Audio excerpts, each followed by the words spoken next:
Advent of Code in Liquid Haskell. This will be day 21, I believe. So, didn't really have a plan for the first few minutes here. We're doing okay. I missed both stars on day 19. I need to go back and finish that. I don't know though this will be a year where I manage to complete them all. I was kind of hoping we'd have something about expression manipulation, because that's sort of one of Haskell's strong suits. But we haven't had any sort of programming language or computer simulation problems this year. So on the stream yesterday, in addition to my many mistakes, like not realizing that the problem was not that mod did the wrong thing, but that unary minus doesn't work like I expect in Haskell. It's not in my reflexes. So when I was doing -2 mod whatever, it was actually treating as -2. Minus has a lower precedence, just like it's subtraction. Unary minus and subtraction are not different things in Liquid Haskell. So my other questions are like, well, but if it really mattered, what would you do in Liquid Haskell to improve their performance? And one of the answers is you can do imperative style programming in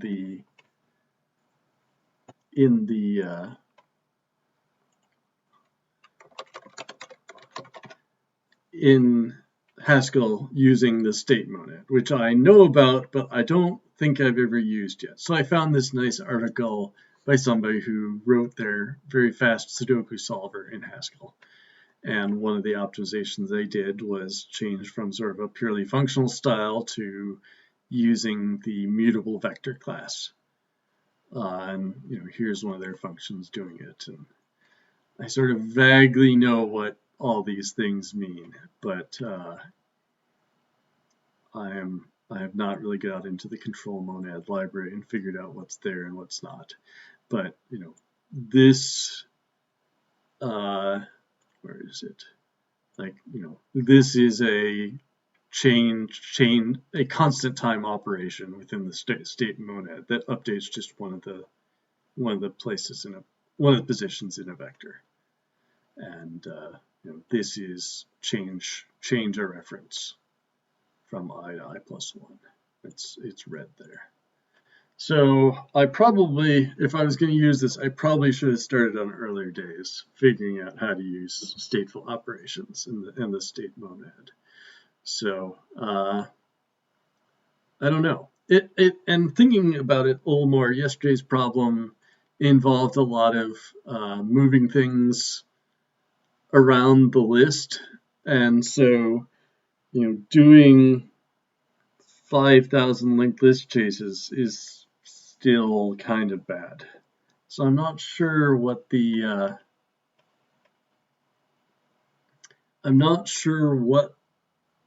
optimal data structure for this problem actually looks like.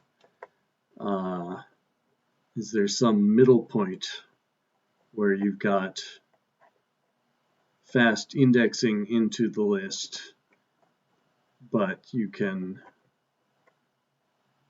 still figure out where an object actually is? There must be a good solution, but I don't know what it is off the top of my head.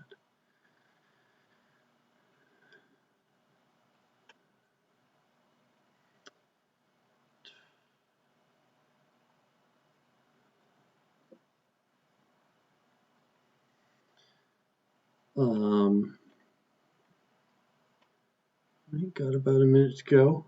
I'm a little disappointed Lisa Wong Jones is not live streaming this year. She had too much else to do, but her solutions are fun. She said this year she's been just solving them as quickly as possible. Let me see if I can share the link.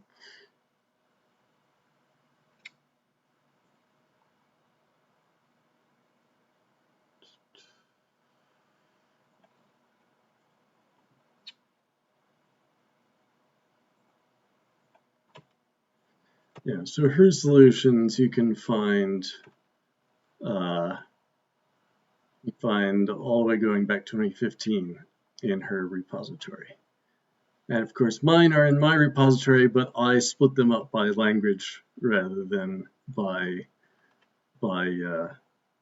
putting them all in one repo. So you can find my F-star solutions from last year. I tried using Pi in 2020. That did not work very well. There should be, yeah, I used Soffit in 2019, which is a language I wrote. That's a graph grammar. And 2018 was the last time I tried to use Haskell. So you can go back and compare how much better or worse I am now.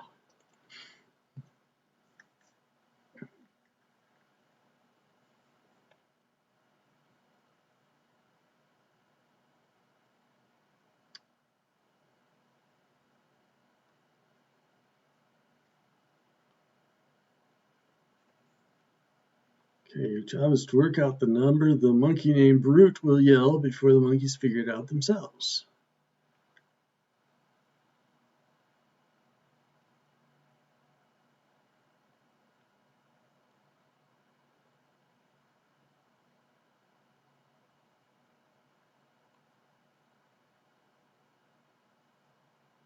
All right. Well, this is sort of a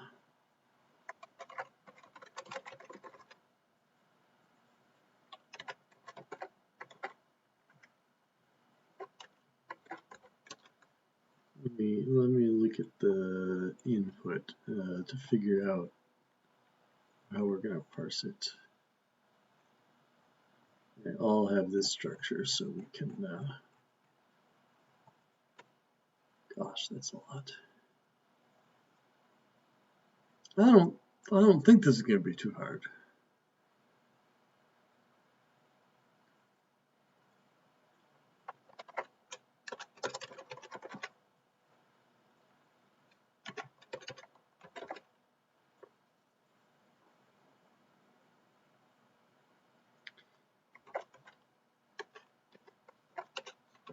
All right, so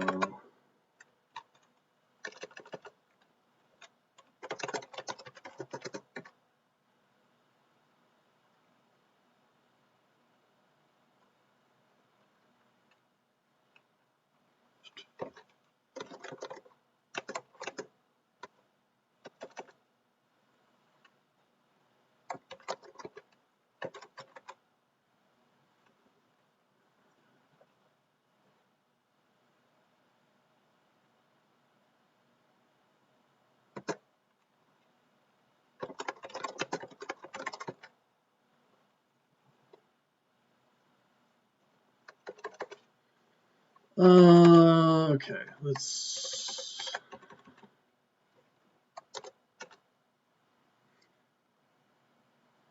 separate out expressions and the bindings. So an expression is a constant, or we're going to add, or multiply, or divide,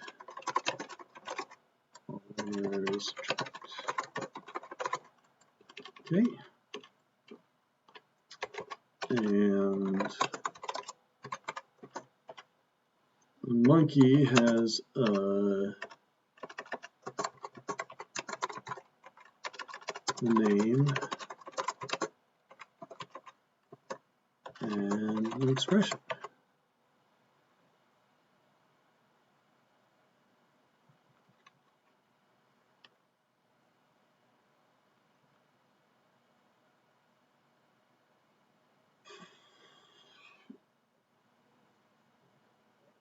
So I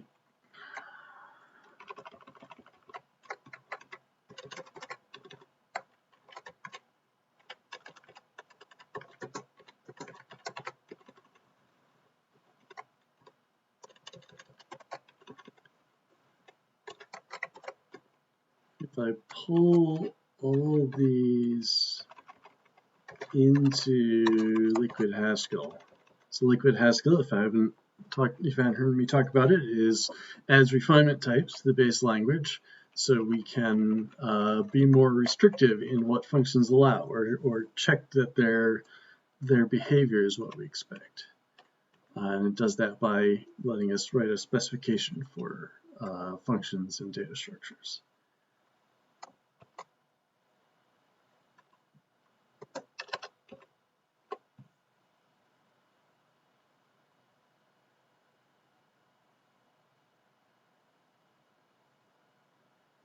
I think we're going to have to. I'm kind of annoyed if we have to come up with names for everything.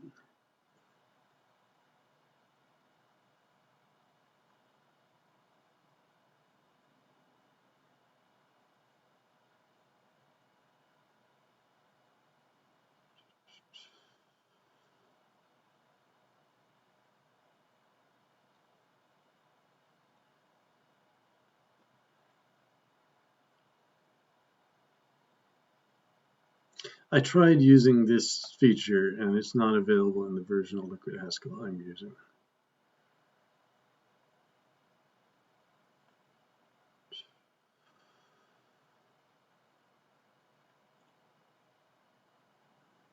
Right.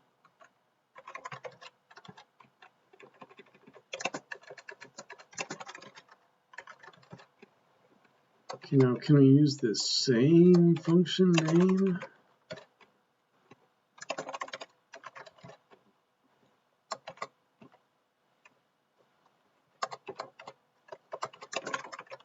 I would like to, but I can't.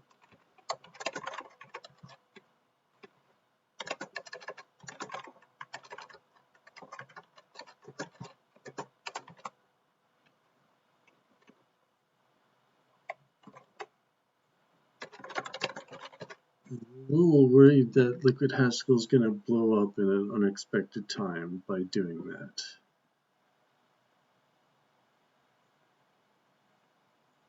All right, let's give it a try.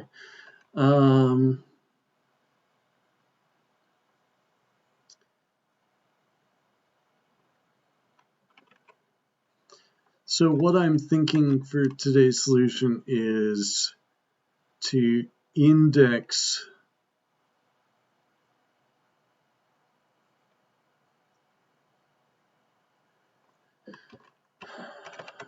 all right, so we're going to have an index from expression to the monkeys depending on it, and from expression to value. And that way, when we compute a value, we can look at all the monkeys that depend on it, say, do they have both their values? If they do, then we can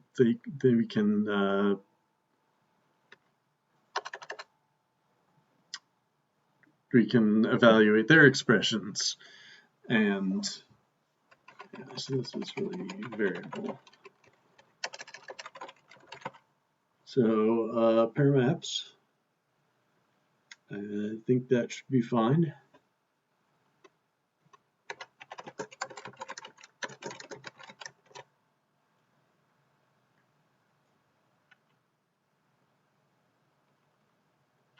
And we could combine these, but I don't think there's a good reason to do that. So we need our good friend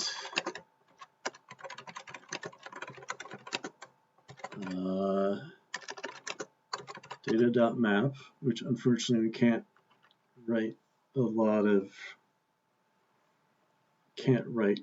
very many specifications about.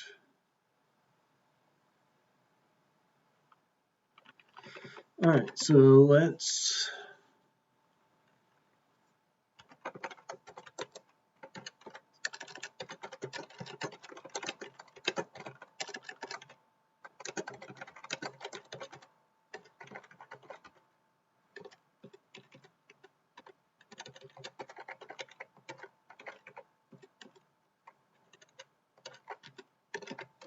Let's, I'm not going to use parsec for this. I'm going to use I'm just going to split it up.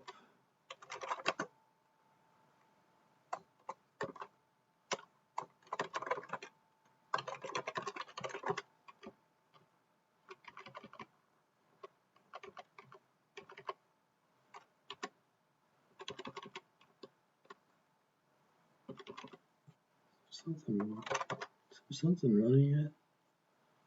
It's kind of sluggish. No.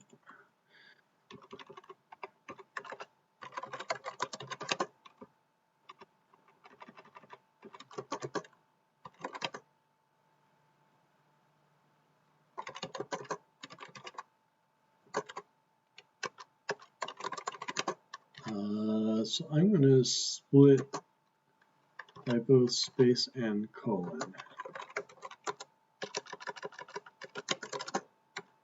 So if length s equals, so that means this looks like 0, and then there's a token in the middle here, and that 0, token in the middle, 2, 3, 4.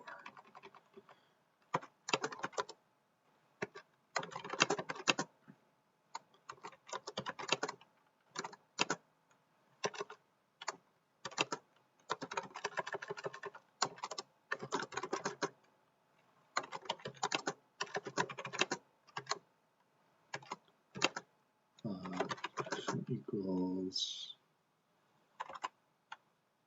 I forgot what the function is called. Is it read? I think so.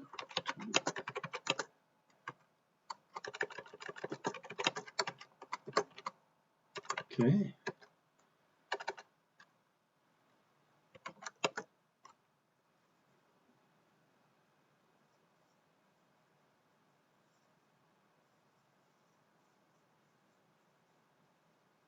Could be pattern match here.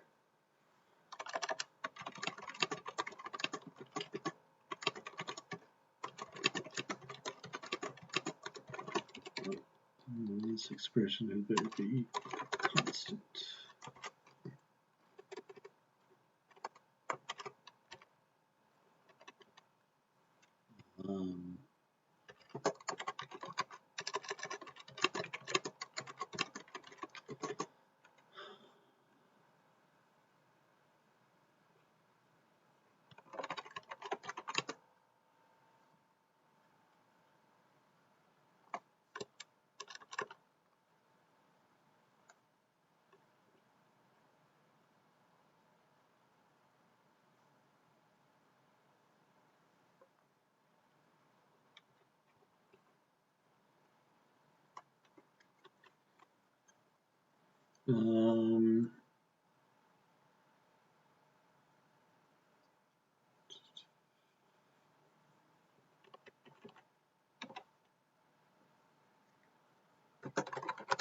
All right, here we go. Match.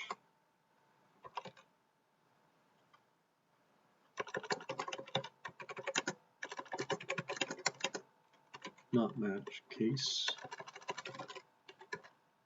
So if it's plus or minus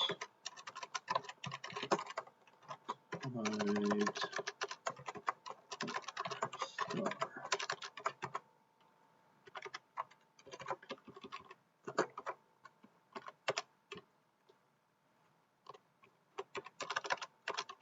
If it's anything else, return.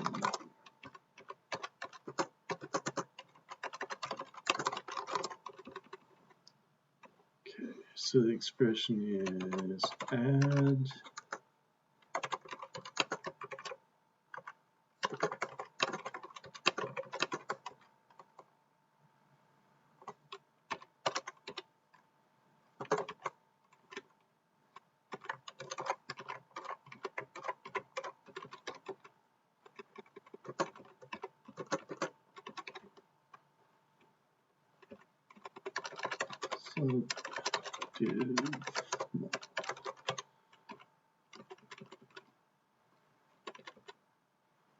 Oh, that's not the construct. The constructor is M.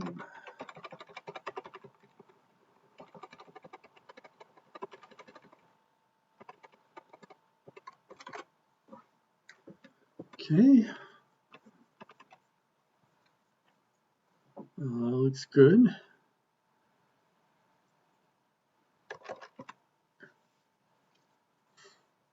All right, so let's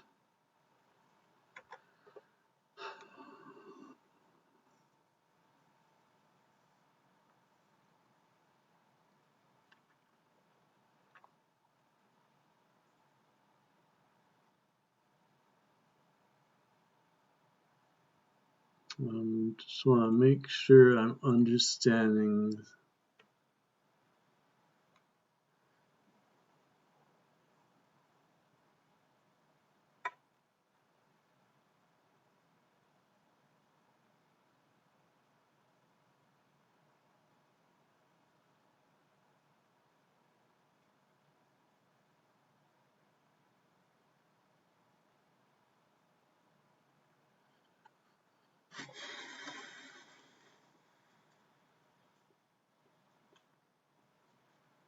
I'm wondering whether we want to solve it the other way around.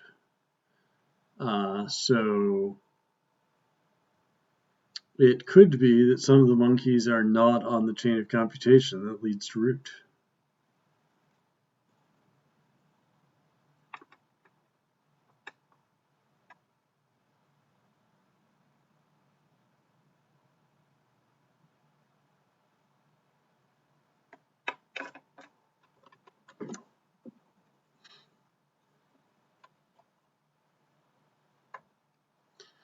But there are probably common sub-expressions.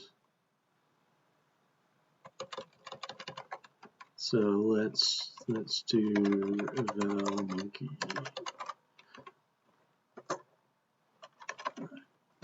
So we do want to build up the map from monkeys to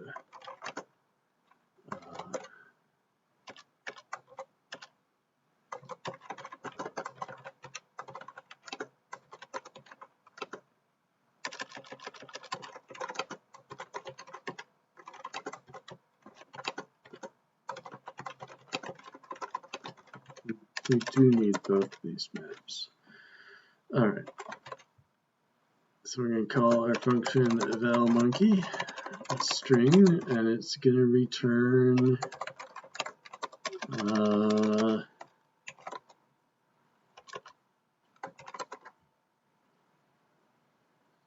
an int. And I'm very worried about how we're going to convince Liquid Haskell that this terminates. I guess the answer is we're not.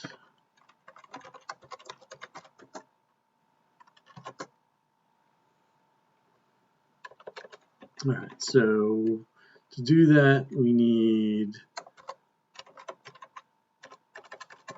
all the monkey expressions and the monkey values. And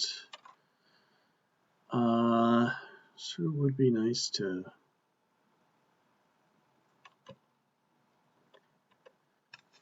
I guess this is what I'm a little frustrated with, is there's a perfectly good invariant here, right? Which is that every string that's in an expression appears in our list of monkeys, right? That should be true when we're done parsing it. And I don't really know of a good way to state that invariant or build it into the type system somehow.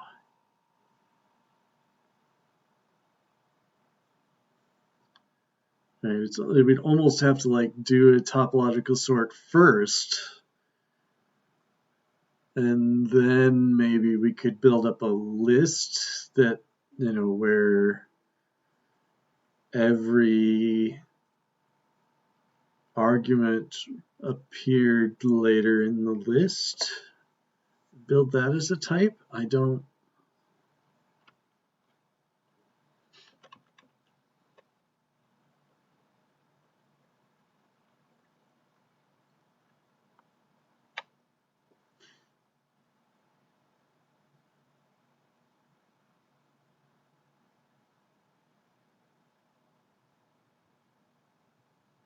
I don't know. But in the absence of such a guarantee, then our evaluation may not be well behaved. So we're going to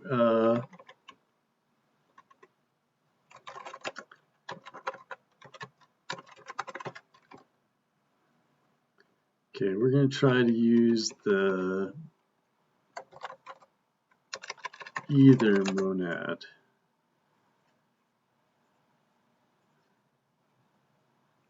To handle some of this complexity.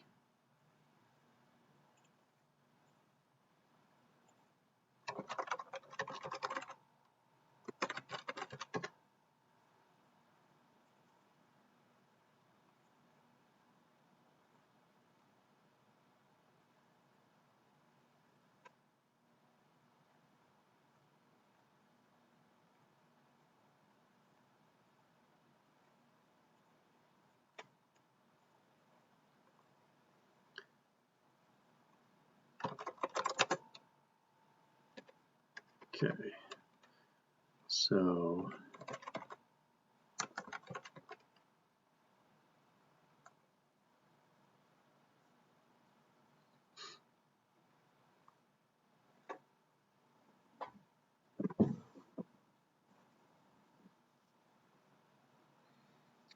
so once again, I'm struggling with the functional language approach to this.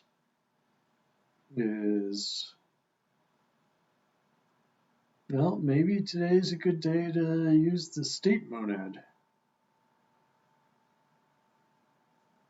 Because what I would like to do is only evaluate a given expression once. So one option is pass the map of values around and return it when we modify it, which is a lot of work. One is, instead of doing recursion, build a queue.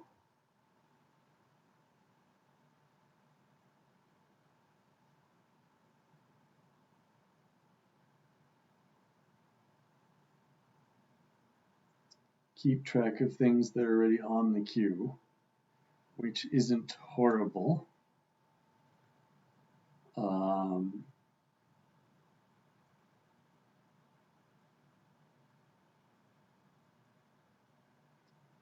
The other is wrap everything in state mode. All right, today's a good day to learn, I guess.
Okay.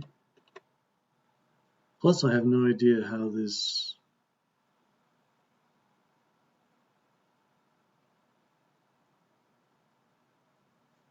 Really?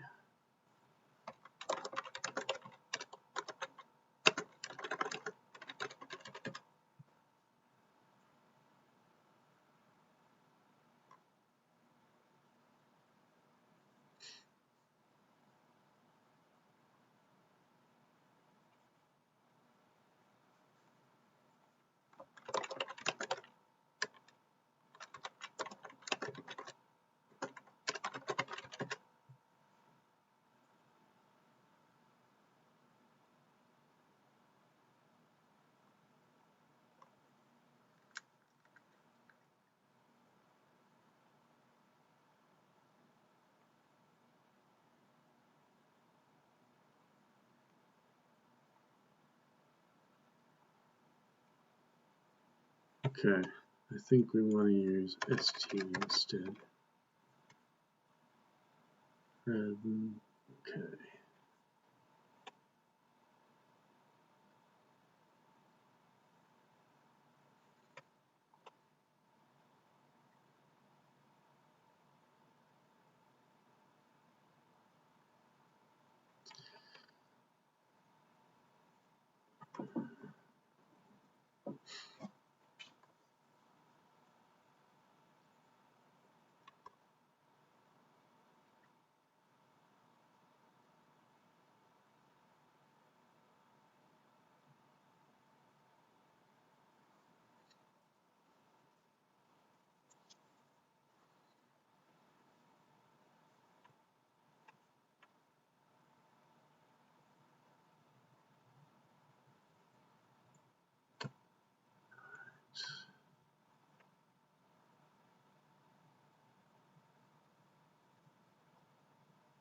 All right, let's give this a try. I'm not seeing is, can we recurse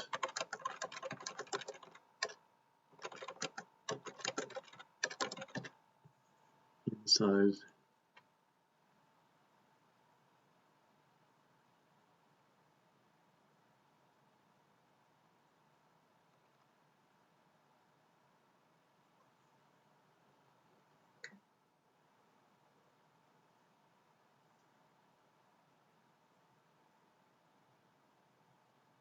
What are the types of these?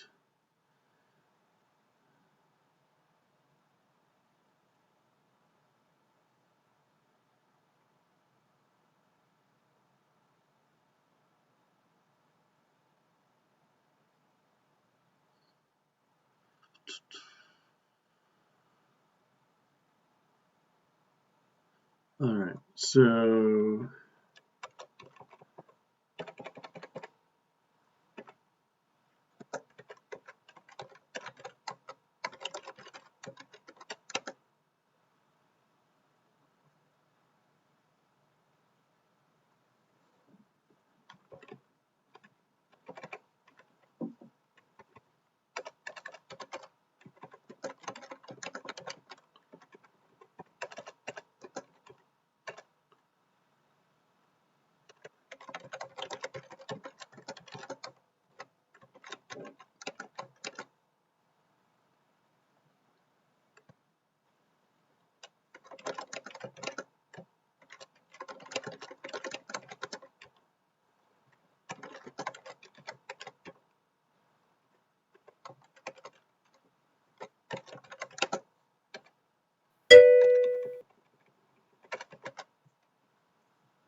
well done. I am getting myself in trouble by using state monads.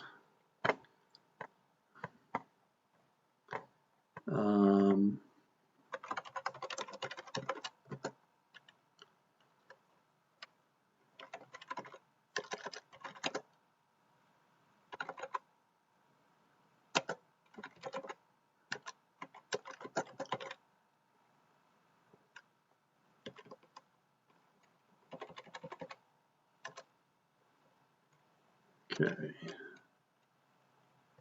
So if that variable does not appear in the expressions, all right.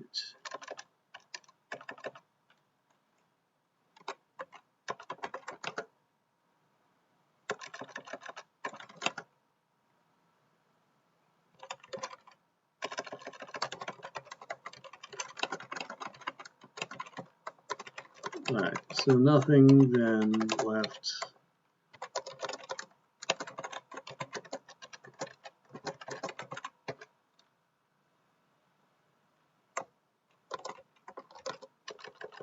Yeah, this one didn't look so bad, which is why I'm willing to experiment a little bit.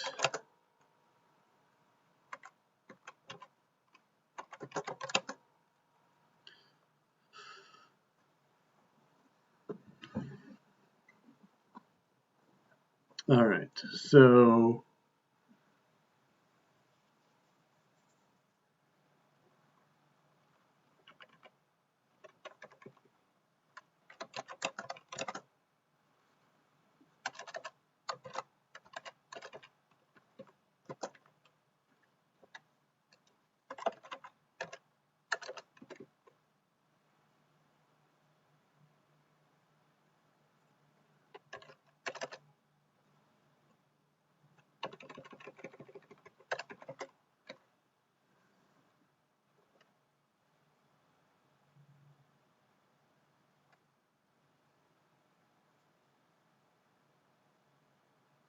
I'm not sure how to initialize the map. Why don't you let me experience it? I'll remain unspoiled.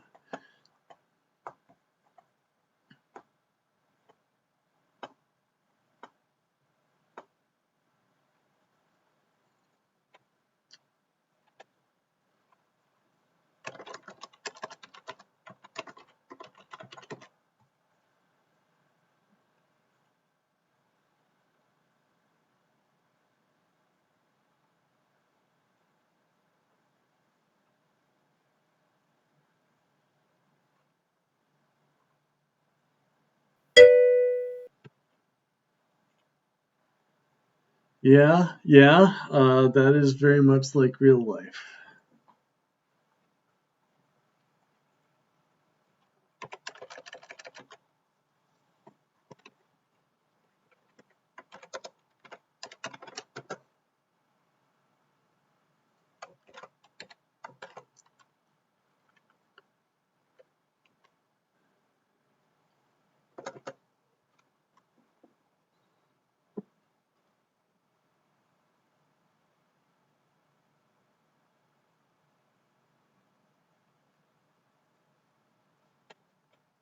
All right, so we need to create a reference to hold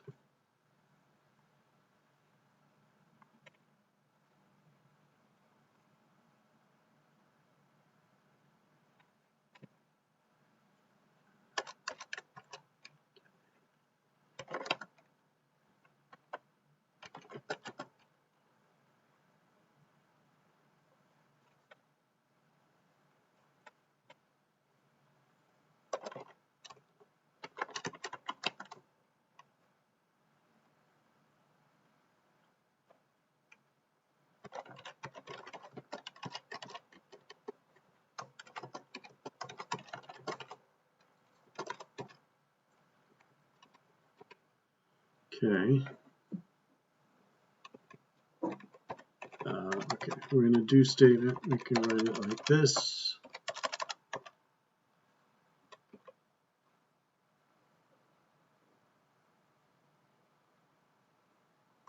Do we need to?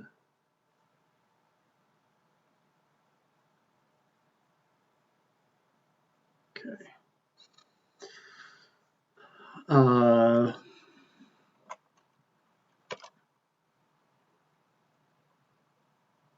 All right, so this is just going to be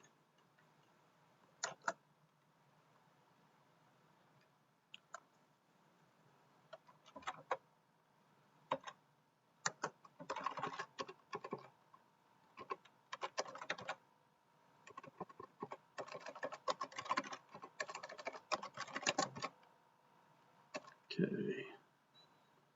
So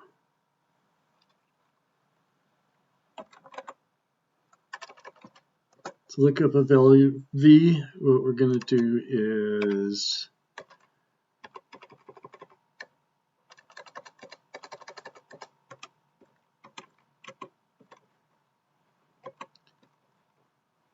look it up in our, we're gonna first, all right.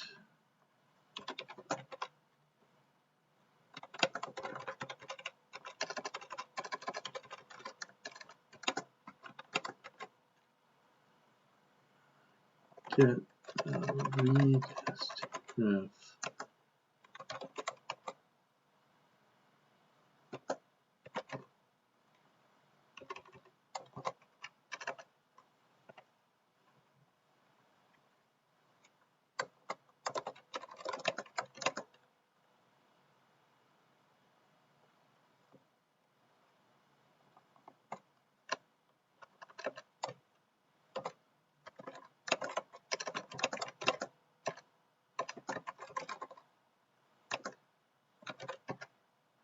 All right, so if it's already in our values,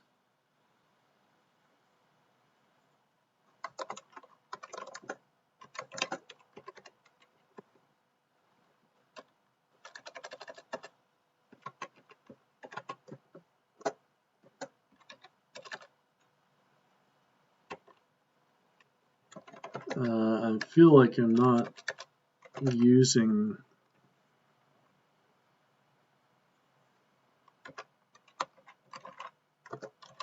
helpers from a string to an either.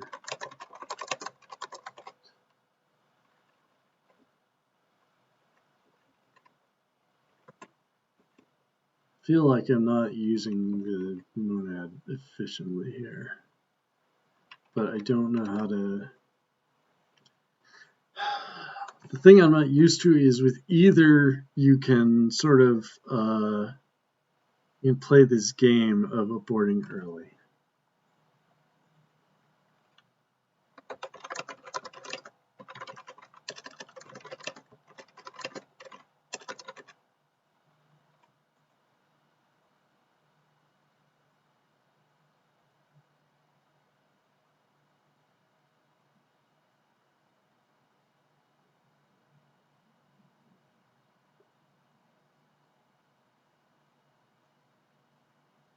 Yeah, I don't want any of that. All right.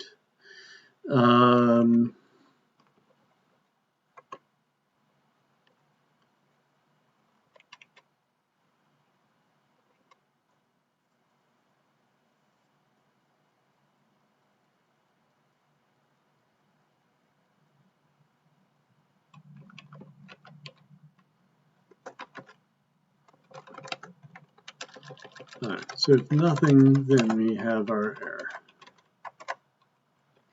Right.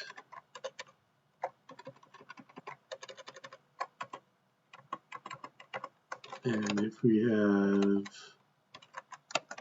expression, then we want to evaluate that and put it in our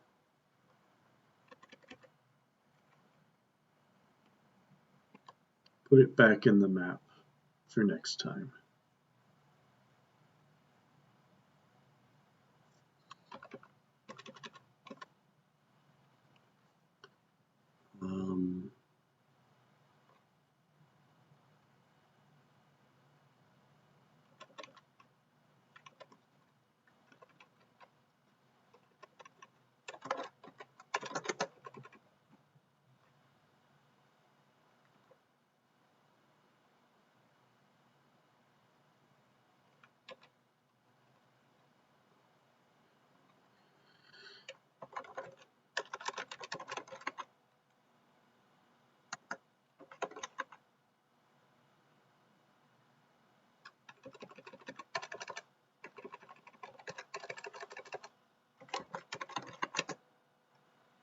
Okay, so a constant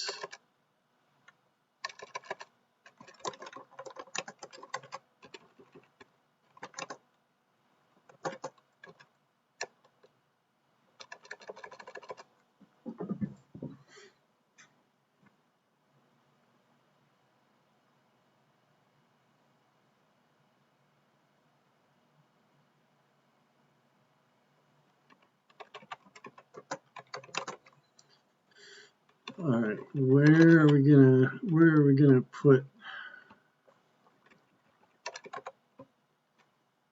All right, I got problems here.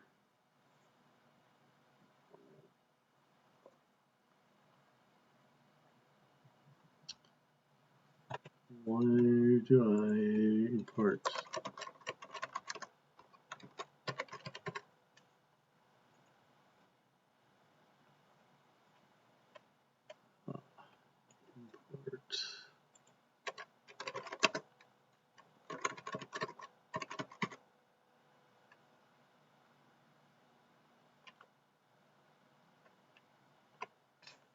All right, so that, yes, that is right. Modify. Great.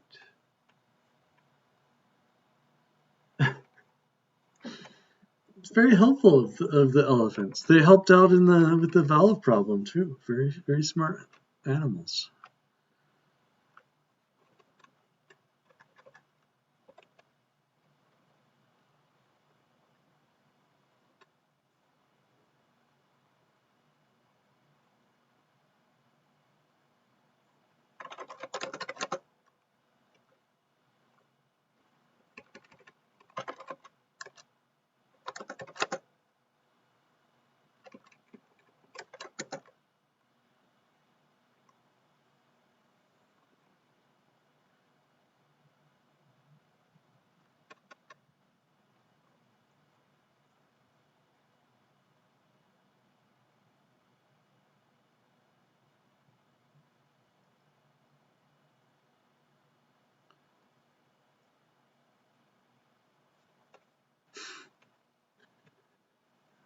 All right, I'm not doing this right.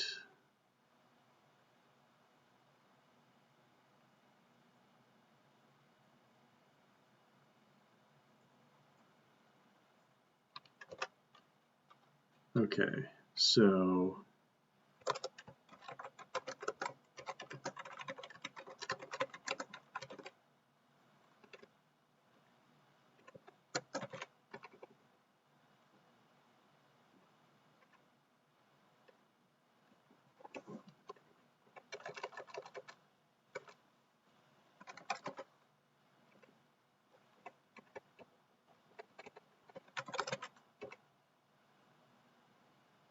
okay, no.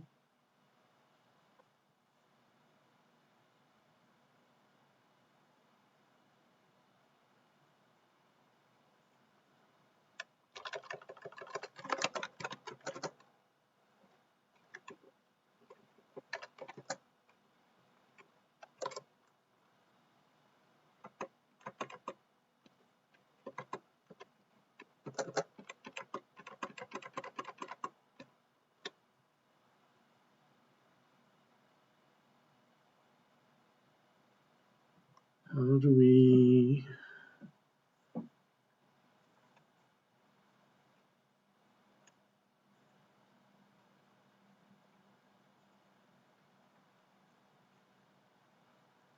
All right, some simple ST examples.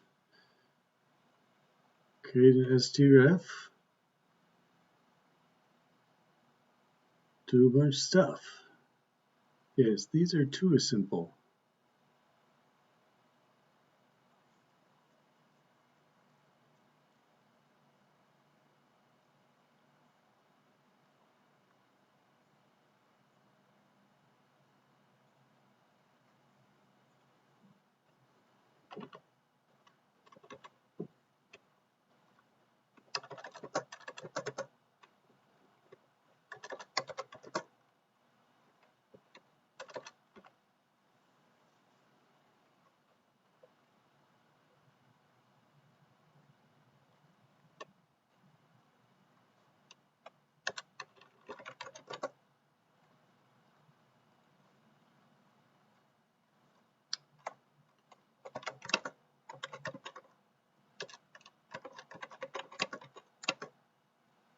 So S is a type variable that's uninterpreted, that sort of prevents different threads, I think threads is the Haskell word, from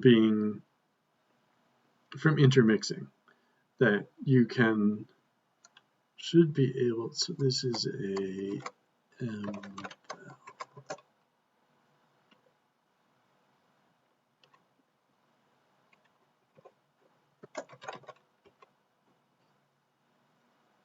there we go. No, doesn't like that.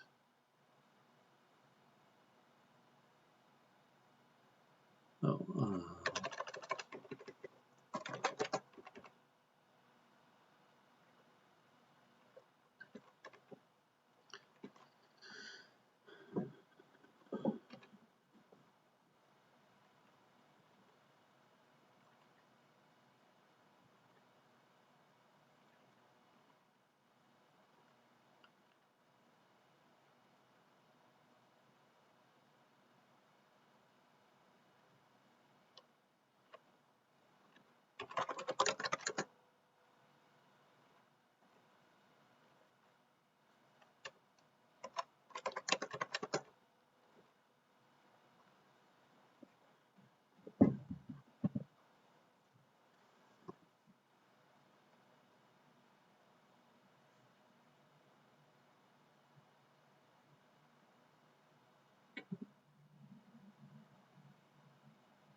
all right. So the problem is most examples of doing imperative programming show actually doing imperative programming rather than recursion with a cache, which is what I'm trying to get working here.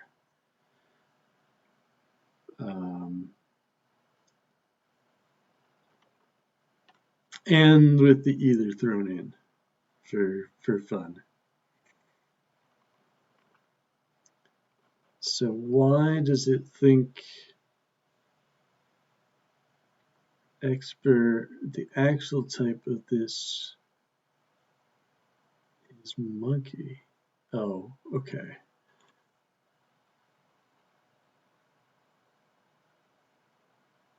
We're gonna change that to expressions. All right.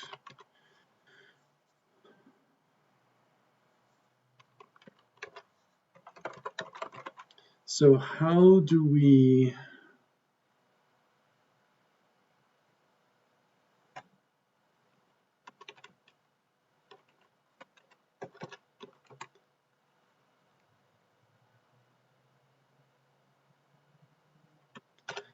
manage both checking whether it's an error and putting it in the cache?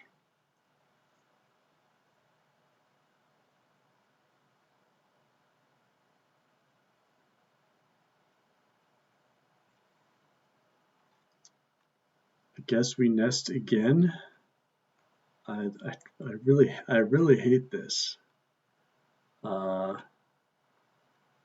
Nothing like learning a new programming language to make you feel like an idiot again. All right, so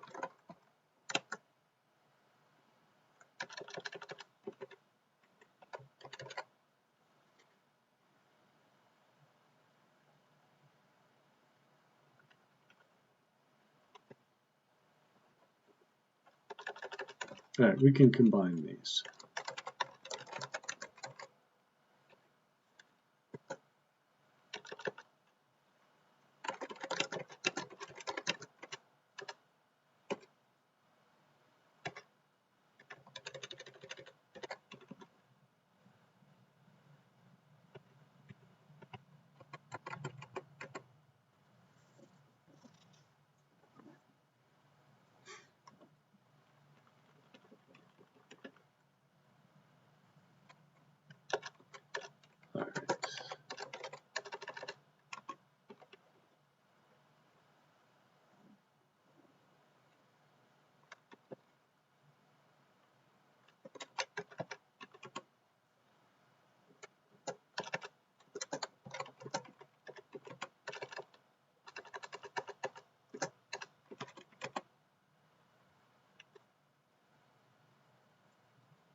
Okay, so we're going to put in a variable, we can cache it afterwards, and then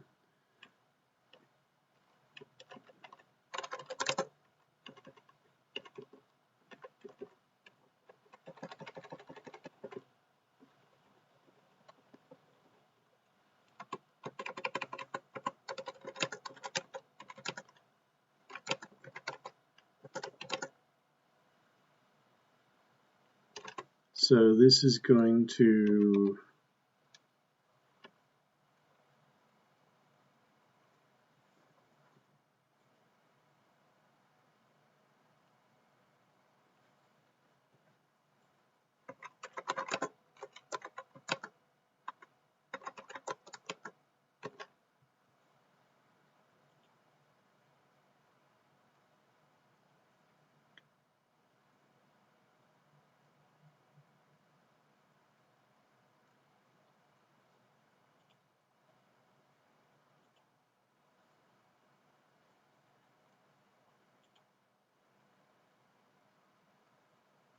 my God, all the search results for either monad are in C# and JavaScript and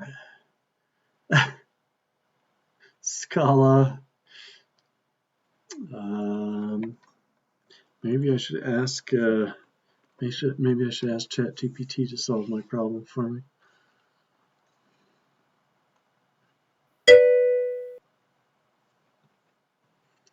Yes, exactly.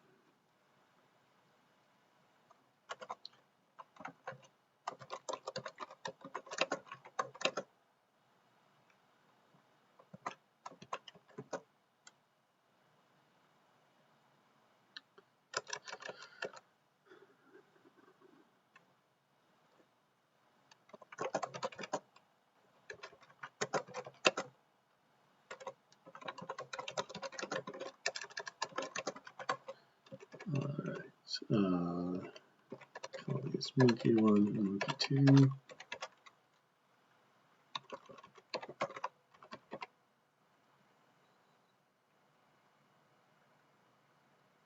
So we want to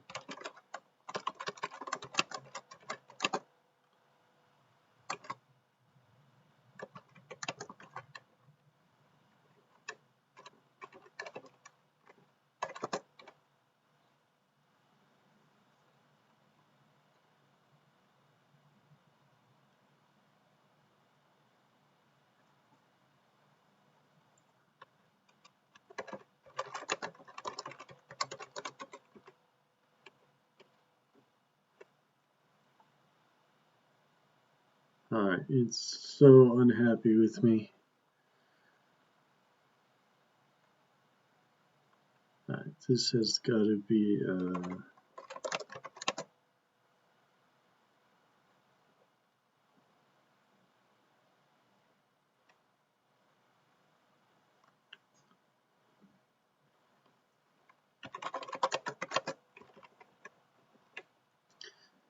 right.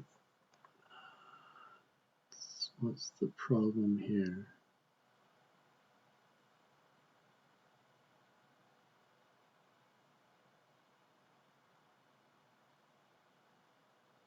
Yeah, I don't want to go all the way up there. I just want to call our helper function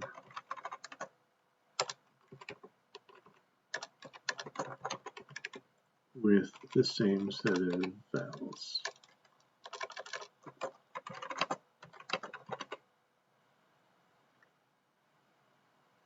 Okay. Did that work?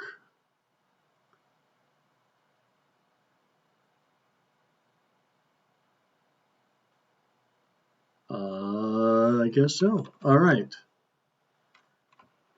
So once we've got the value, so if is left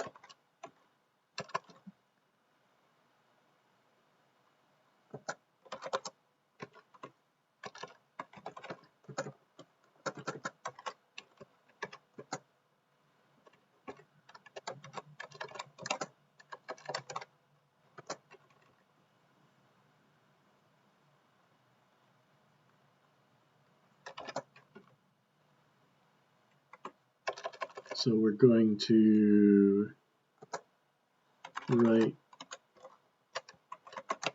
update our reference.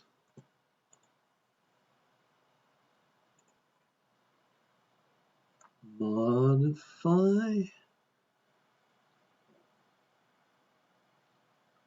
Yeah. Modify vowels with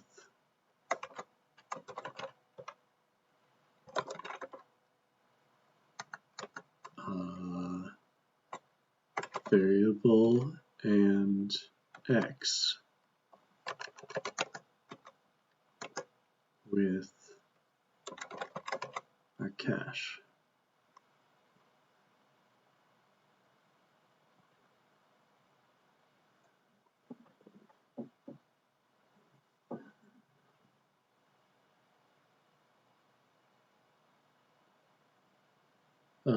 That seems something, so that's too many arguments.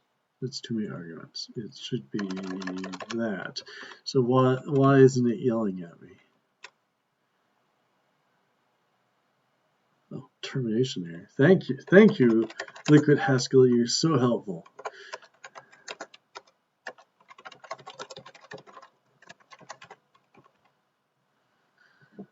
All right. I guess no.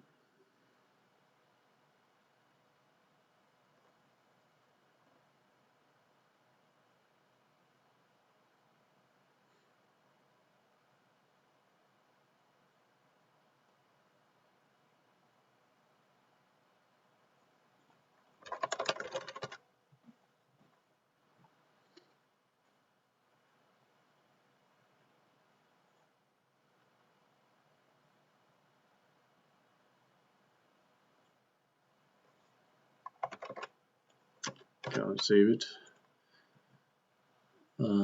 So yeah, I think my lift isn't.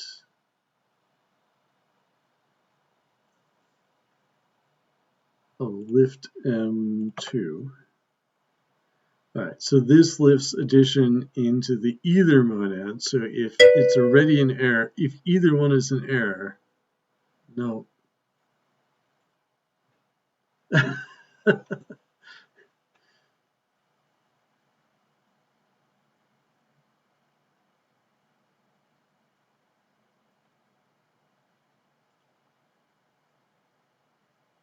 Magic spec type.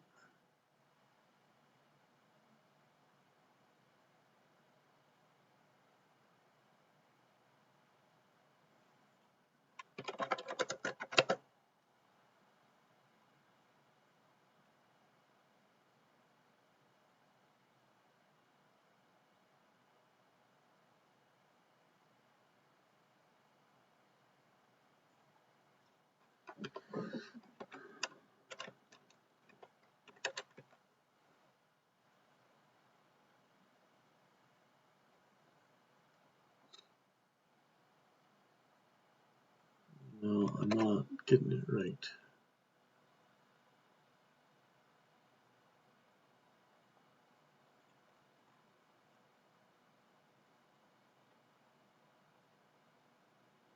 Actual type. All right.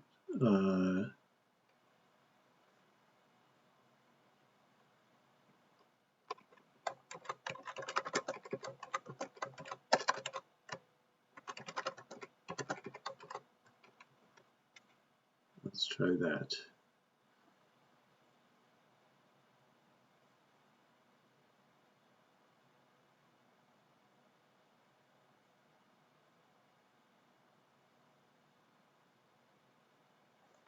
Am I getting the type of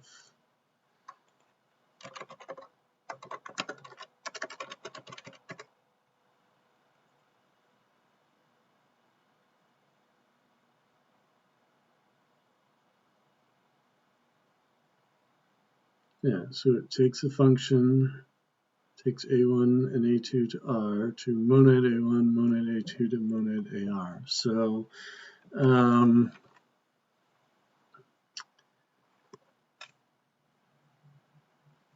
Okay, so helper should return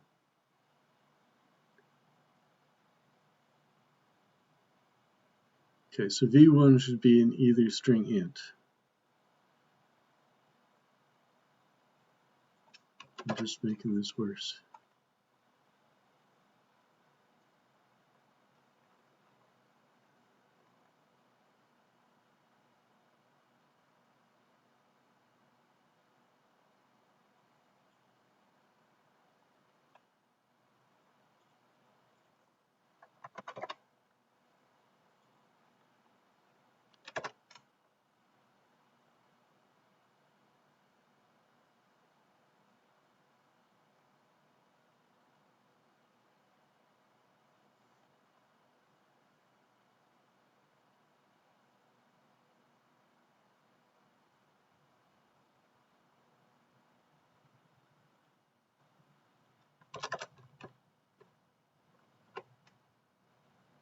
There we go. That was the problem. Nope.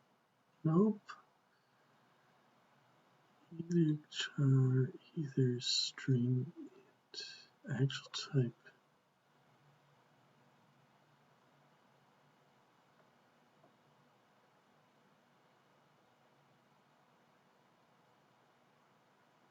All right, let's split this out. So we're going to do a binary operation on either an error.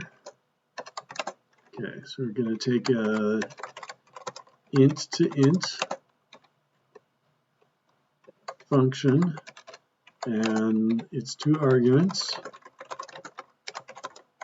and we're going to return that. All right. Function arg1, arg2. So the non-fancy way is to case a1, a2 of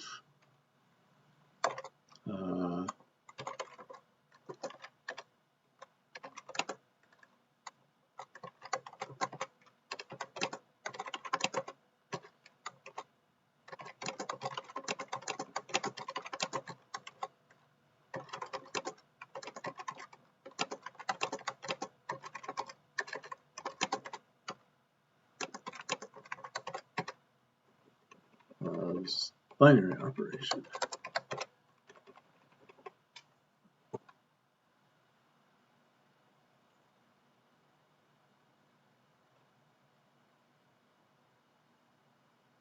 Okay, so what we want to do is return the bind op of plus on v1 and v2.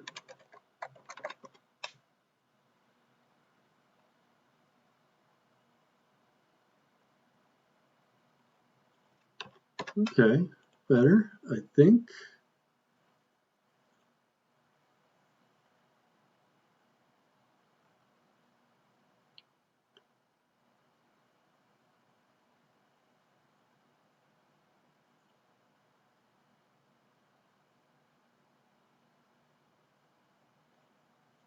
Can't modify. Why is that in either? Oh, all right.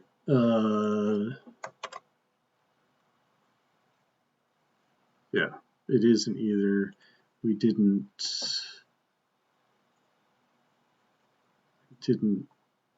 pull it out from.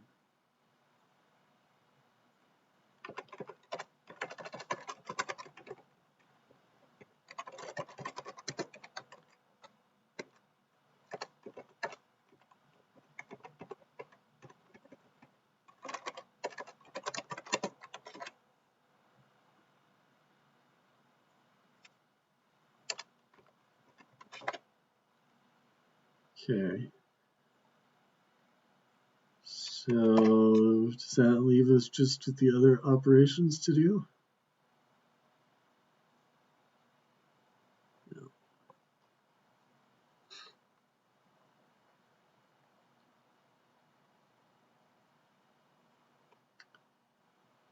type map.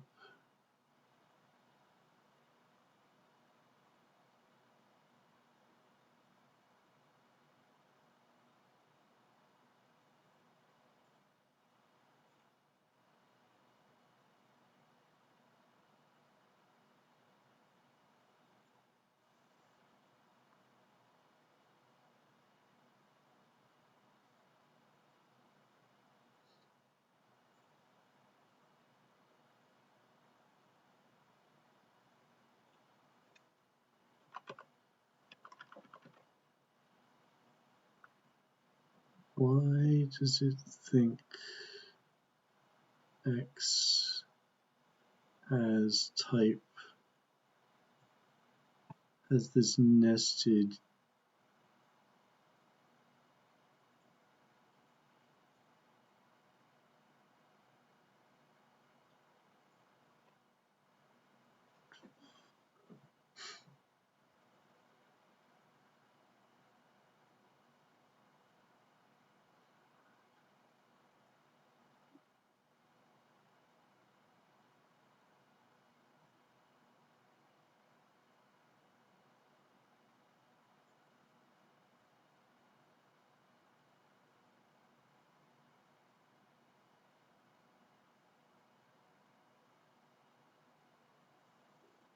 I wish there was a way I could know what the type of, it thought the type of X was.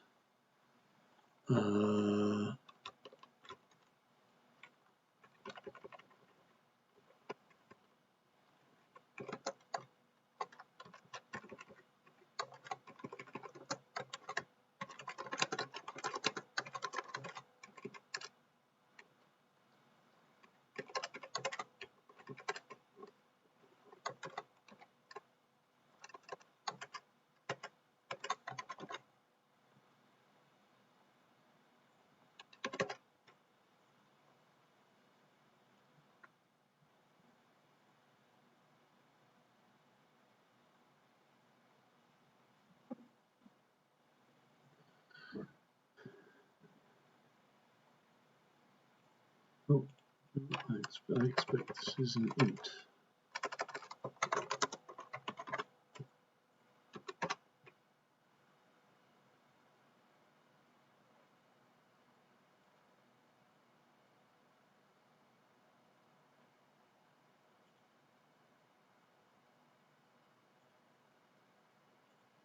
Too many tabs.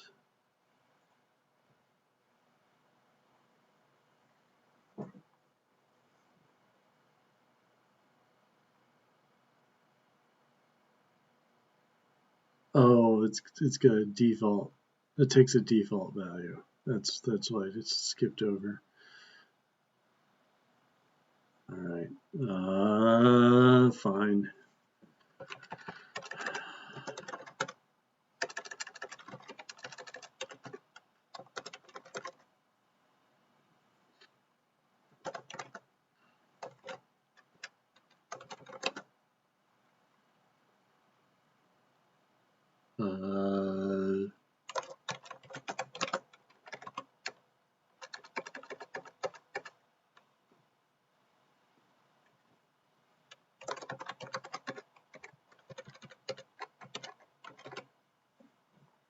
Okay.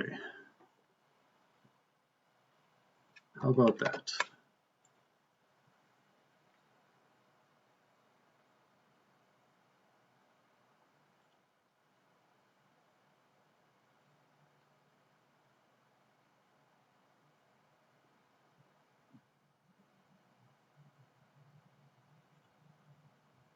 Oh, no, wrong types. Left, right, case.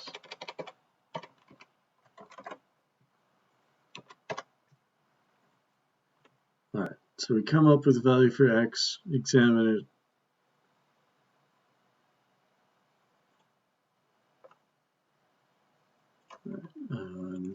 Return.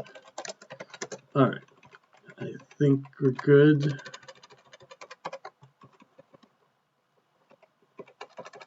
So So we just need to do this for the other binary operations.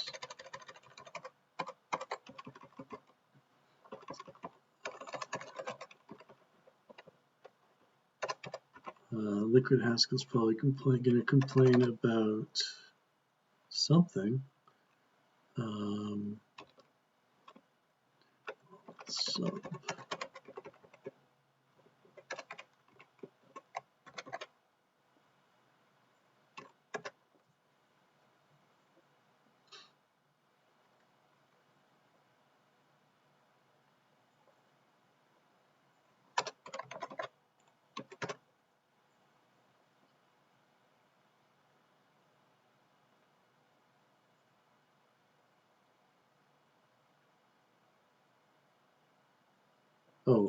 this is not, that is div.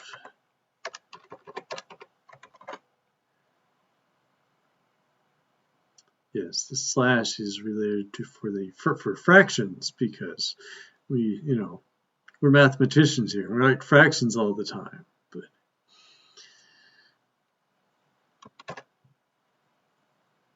all right, I can't help but feel that there's a better way to write this that doesn't scatter returns all over the place.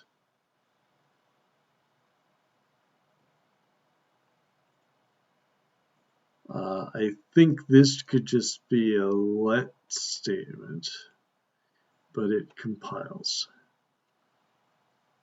So this evaluates, all right, so it looks it up in the cache.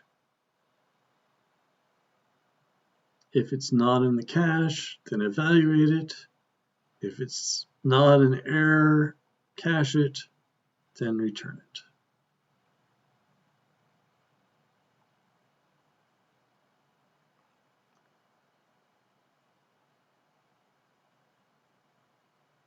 Okay, let's try it out. We gotta put everybody in a map first.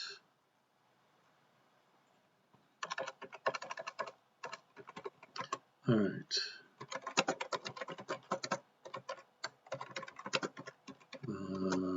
Parse monkey input.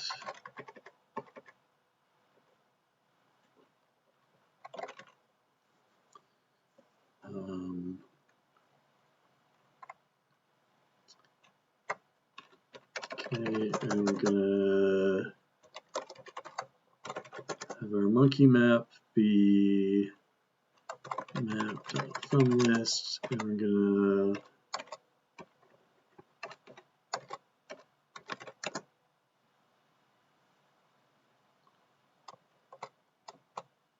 map m, gonna map m to the pair name and expression with m.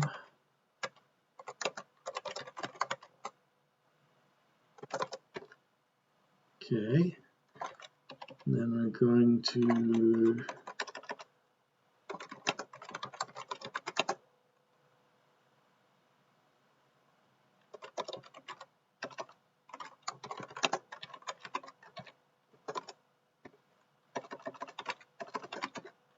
so if we have a left,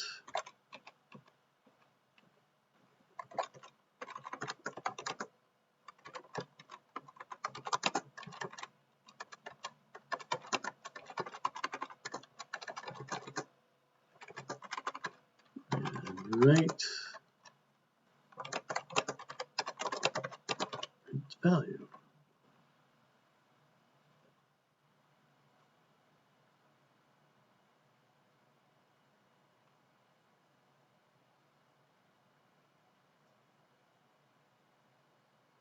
What?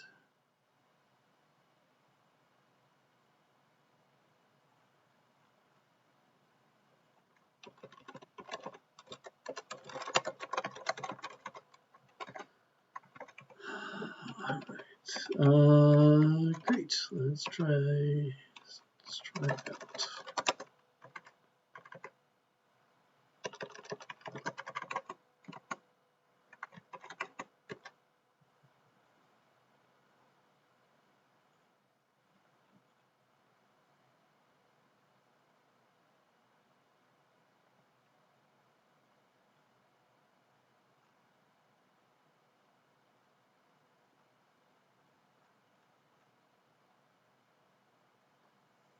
Wow, all right, it did not.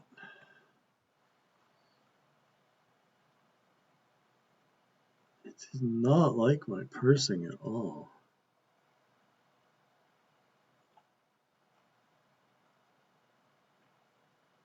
Oh, I made this mistake before. Took the length of the original string rather than the tokenized string.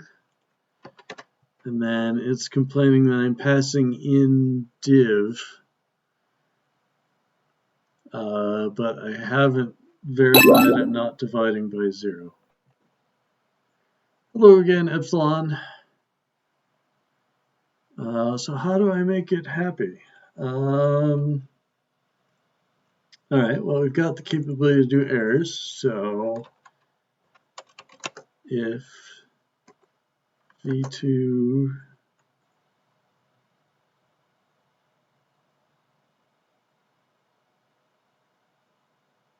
it's a very odd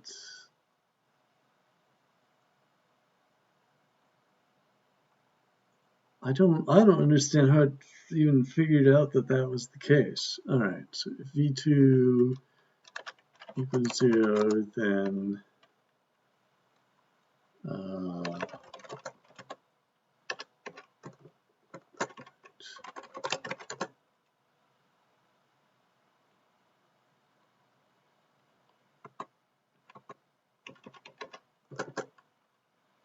I've left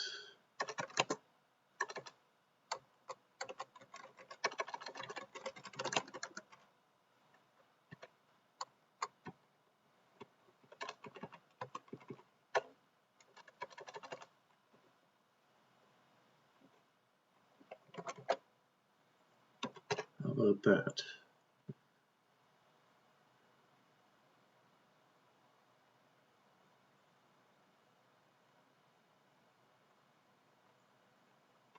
Okay, if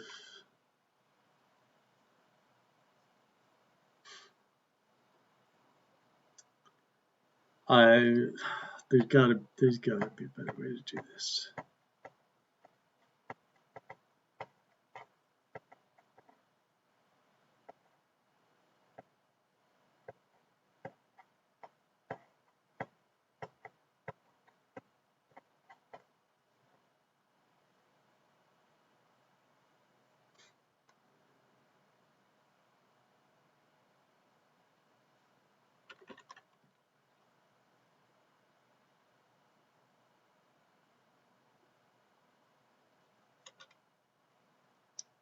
All right, so if is right v2 and from right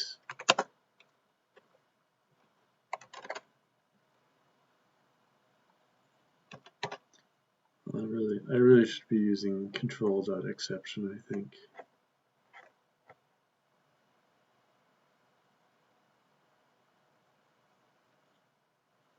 Yeah, it's still gonna complain.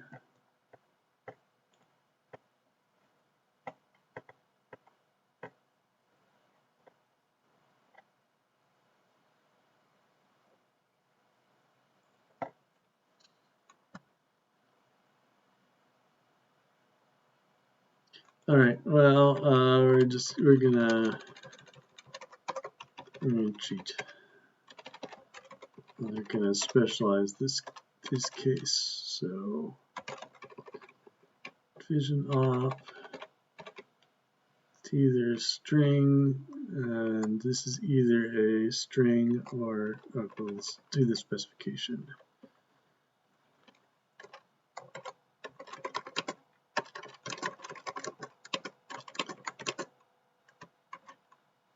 I guess we don't have to.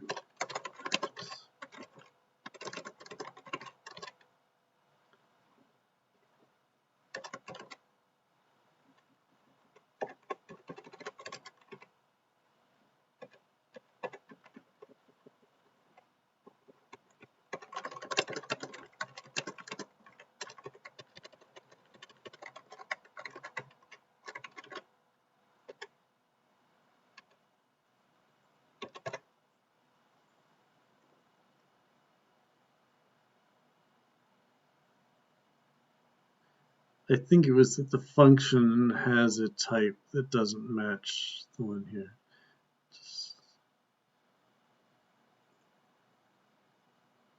I didn't take it off. Didn't take it off the definition.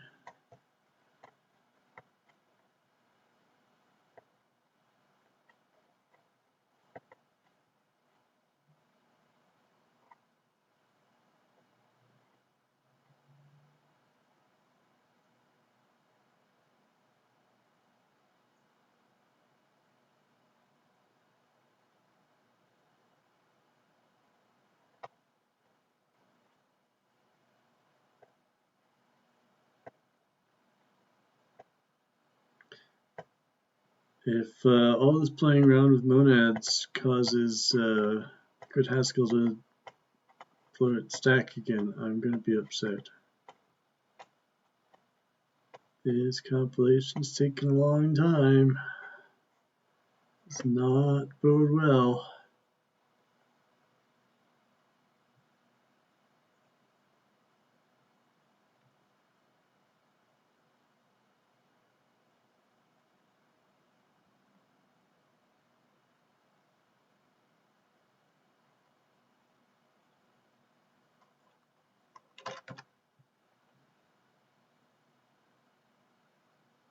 Making Z3 work real hard. I wonder why.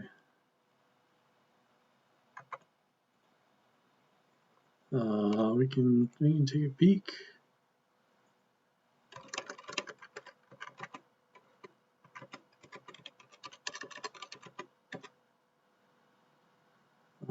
So the program resulted in a 2 megabyte model.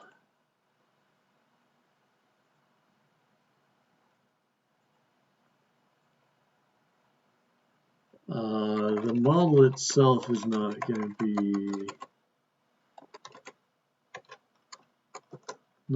be particularly informative because everything's been given a special name, and I don't think there's an easy way to map. Oh, it's still going on.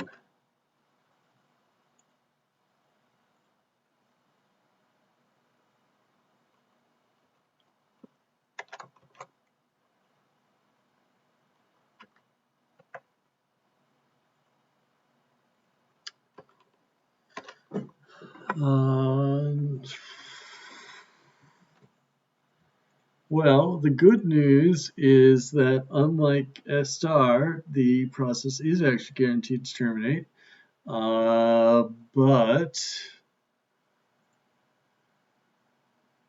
I don't know that there's an actual upper bound on how long.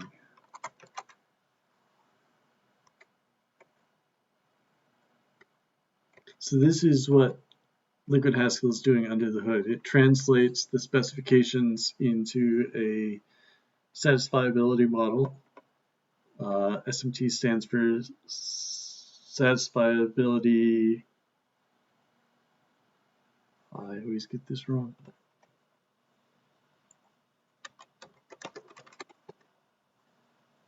Yeah, satisfiability modulo theories. Yes, modulo.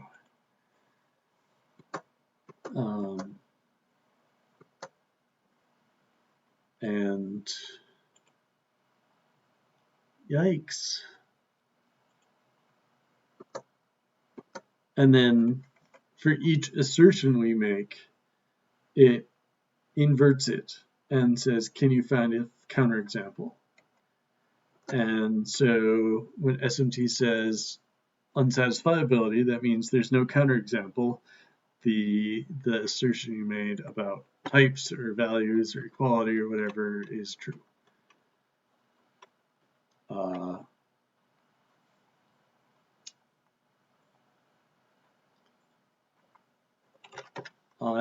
Gosh.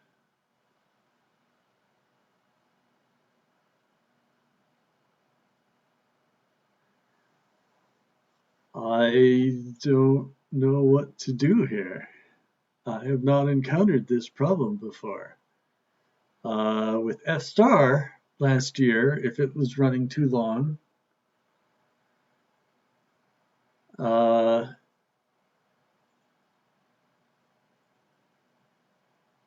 then it would just time out and you'd say, okay, well, I need to spell out the proof in more detail. I need to do one step at a time. So I don't know what the, pull in some lemmas. So I don't know what the matching thing here is, or like how to tell.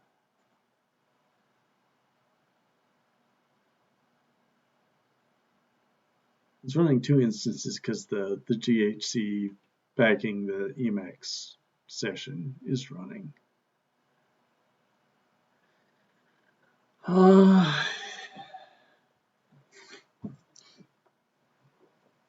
Yeah, I guess that's the simplest thing, and there's an obvious candidate to ignore.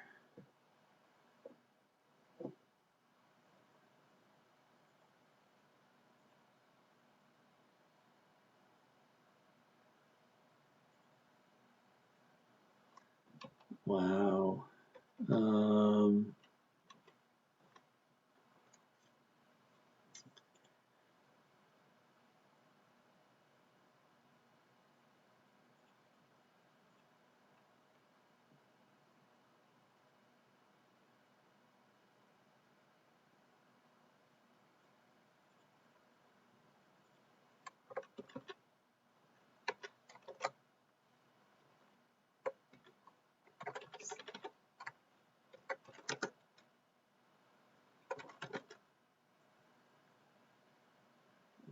It doesn't look like I can get a peek at what it's working on. It's unfortunate.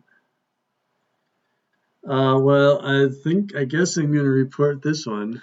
All right, let's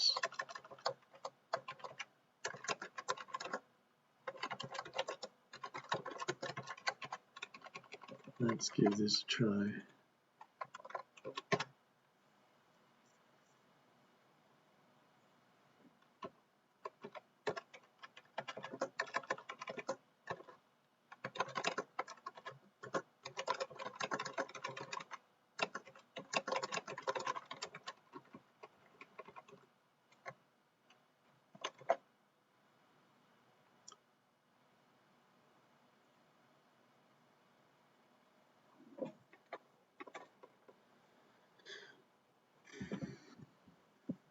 Well, this isn't good. It should have been much faster than this.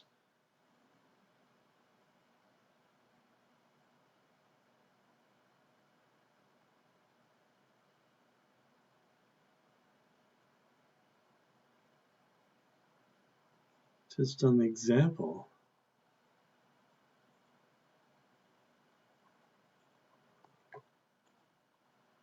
Shows the example, right? There's nothing to it.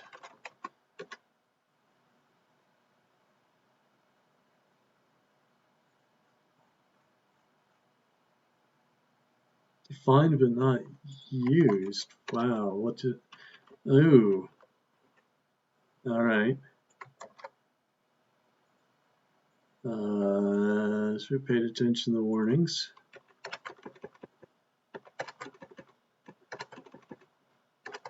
Don't see how that...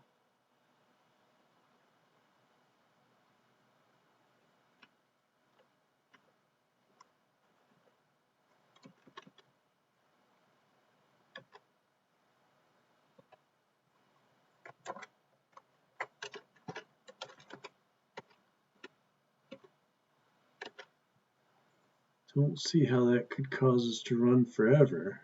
Could return bad value, certainly.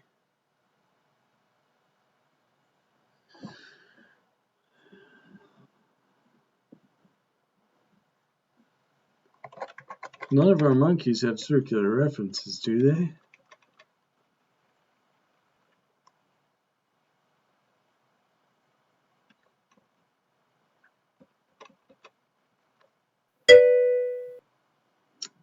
Yeah.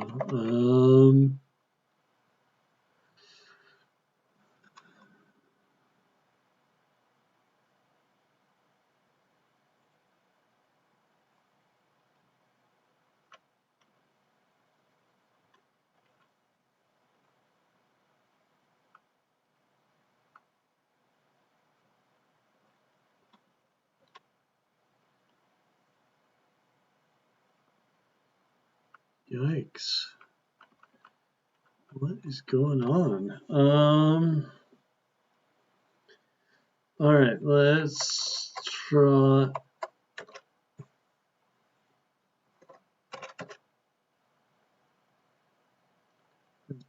Blowing up the memory like crazy too.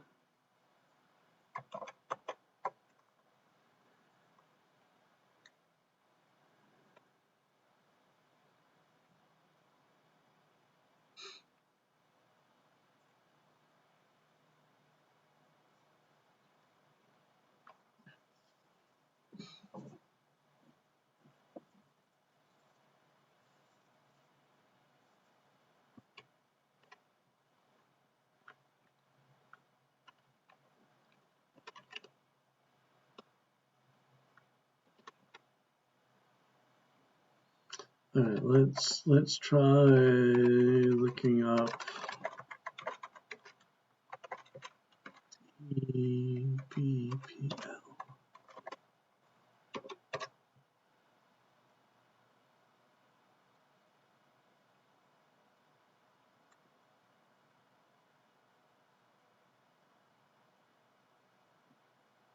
Okay, good. We're not completely nuts. All right.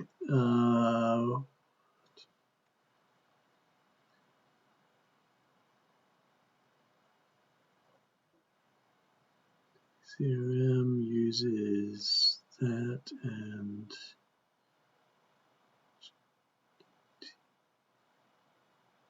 all right, let's try DRZM.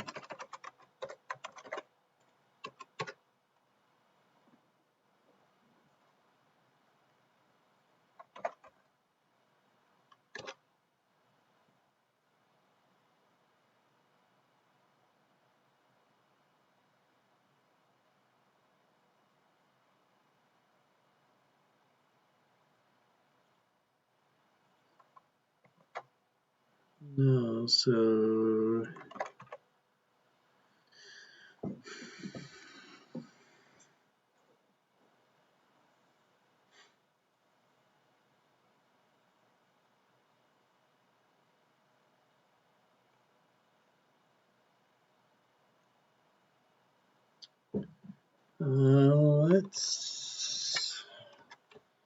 let's try the debugger.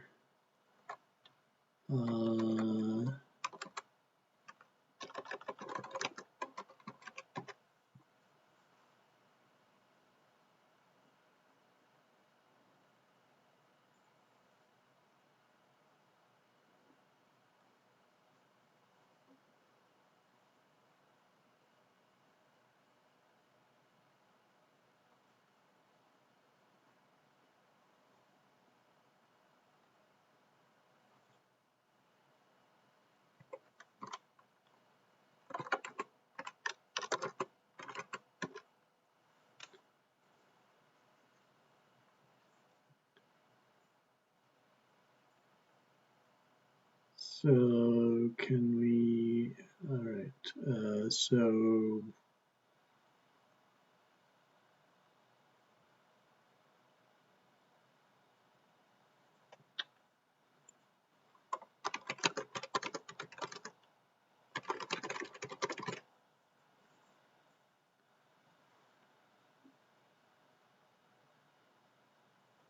all right, so we're going to do set args.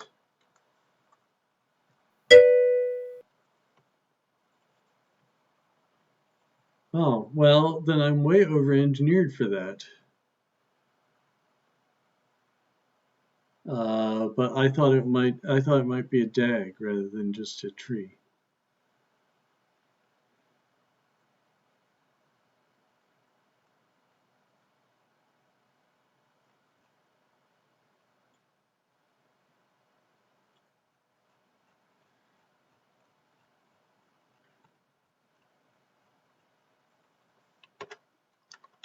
All right, so we're going to break at line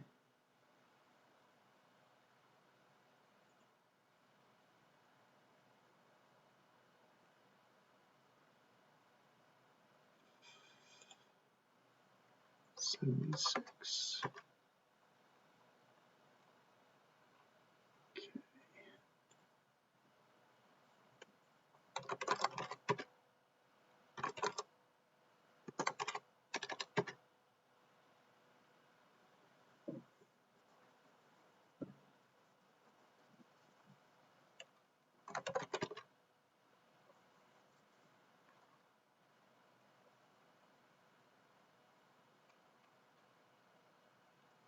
Okay, so if we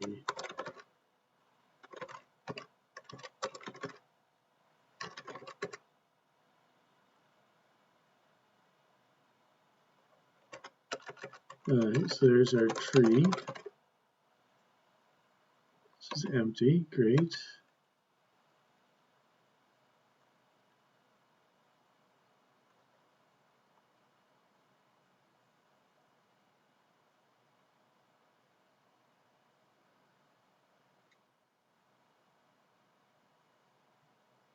Variable string. Okay, yeah, TRZM.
Yep, 0, 1, 2, 3, 4. All right.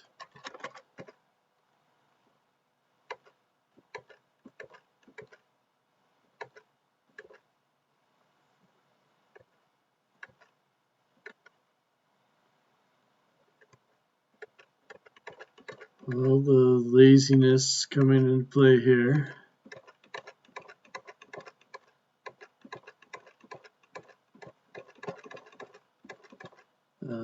Is there a step out?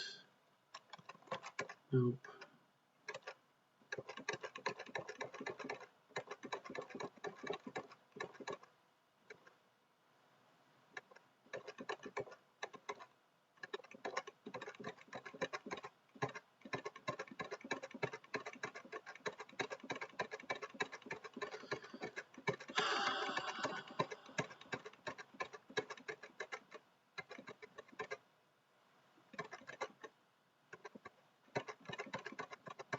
Alright, there's got to be a better way to do this.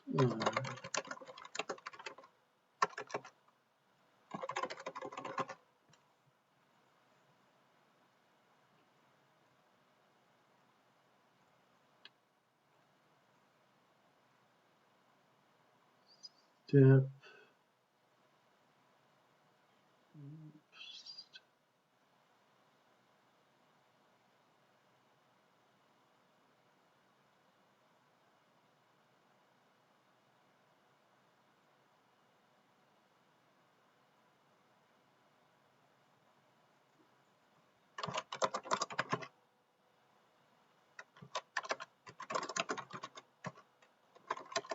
Okay, here we are back again. And we're evaluating DRZM again. Okay, that would explain the infinite loop.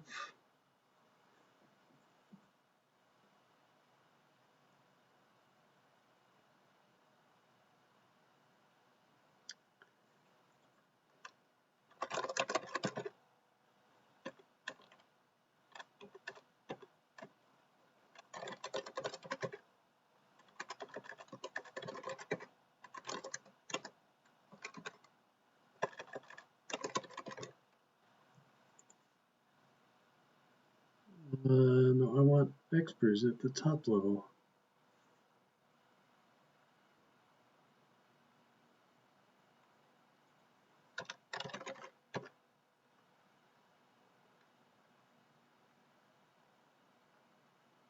There we go.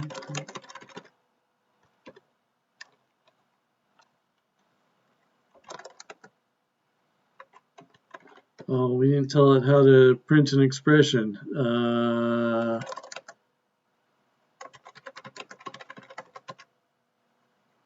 All right, well.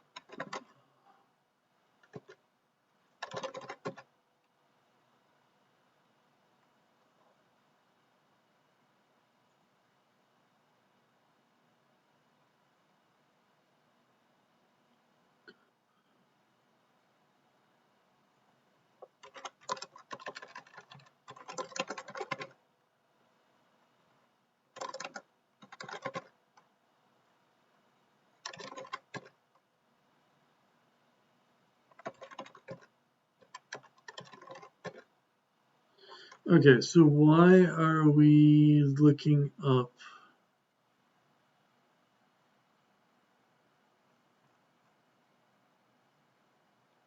That suggests it's a problem with our parser.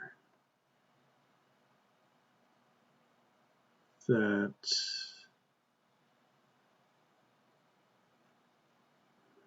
it's either a problem with our parser or we're looking up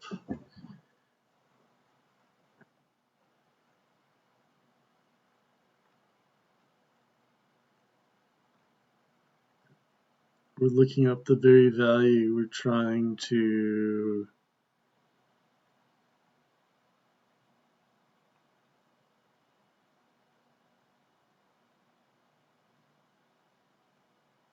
all right. Okay, so we can, now we know what we're looking for. We can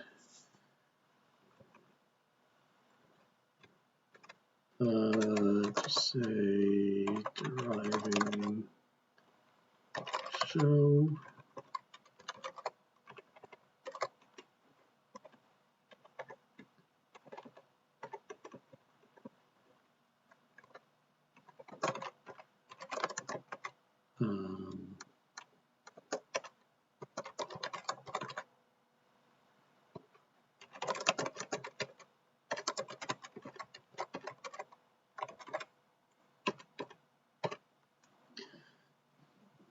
let's make sure we don't have a circular reference in every expression, which is what it looks like.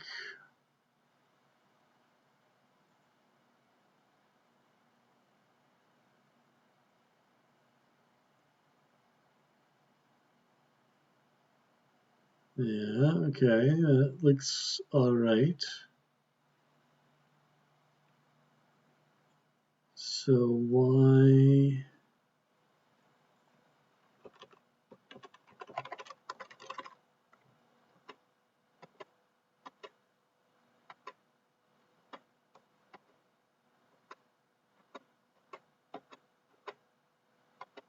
Why are we?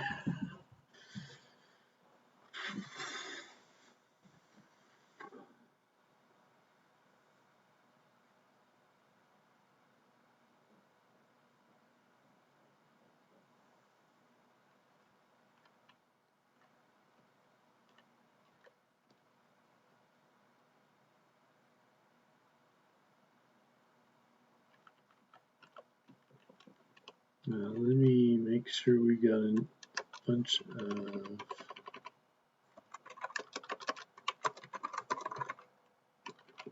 we look up name in the cache.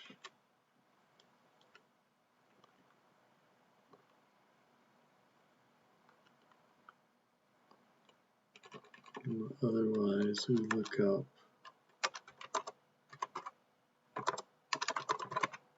name in the expressions.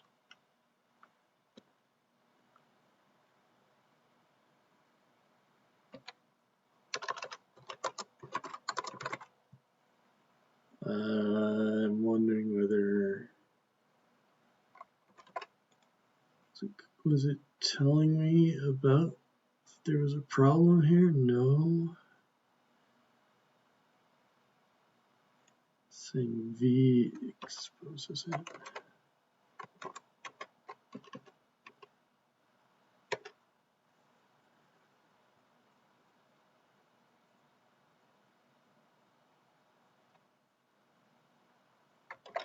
Insert.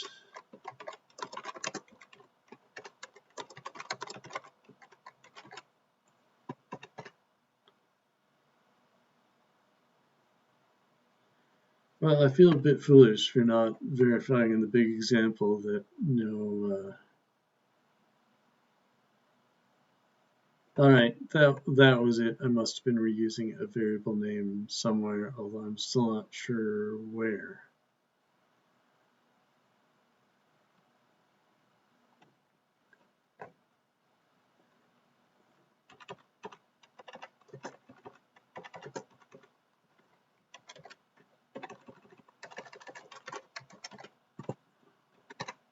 All right.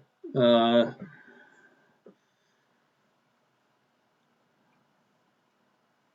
so this is way over engineered. This could evaluate a DAG efficiently without redoing any work, which we don't actually need. 152. All right. Hey, but I successfully used the state monad, which I had never done before. So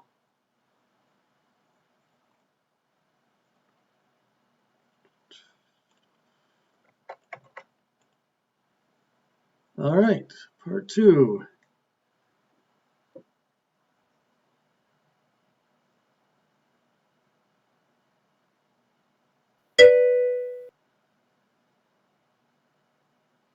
What number you need to yell so the roots equality check passes? Hurrah!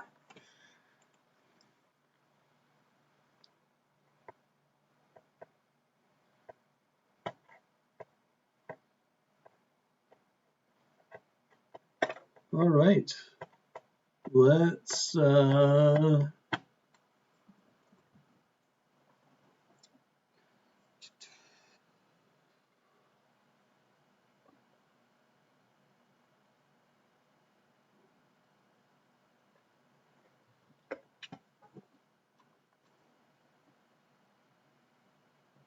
manipulate some expression trees.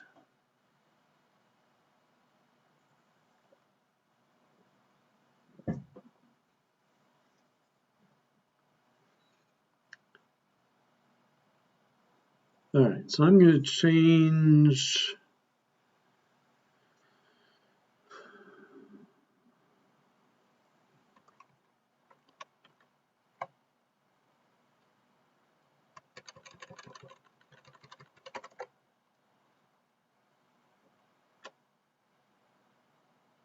oh, yeah, that's cool.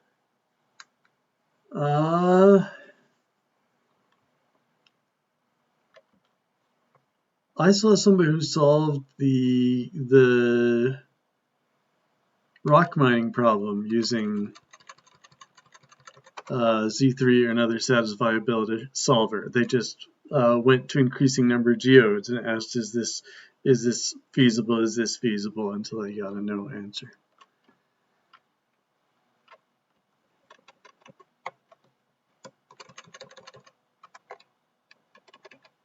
Okay.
So it would be really nice if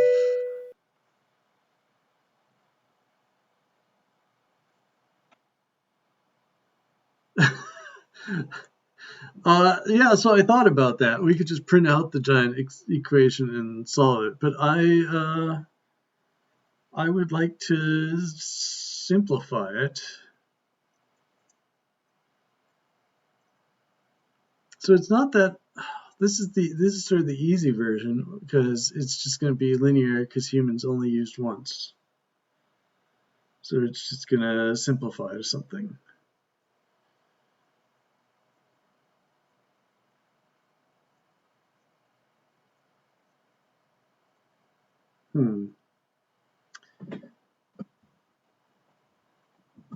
Yeah. So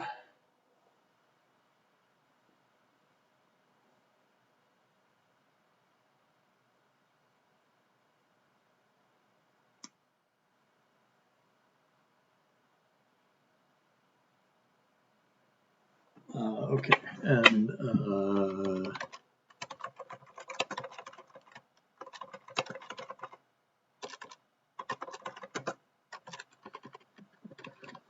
so the thing that would be nice is if the liquid Haskell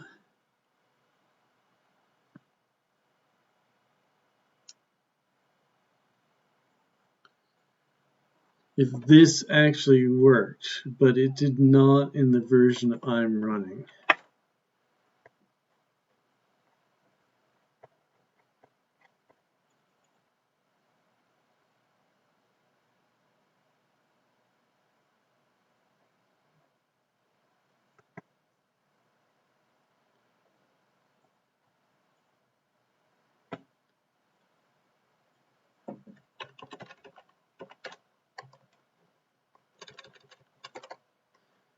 I'm just wondering whether it'd be better to. No, we kind of need this intermediate representation.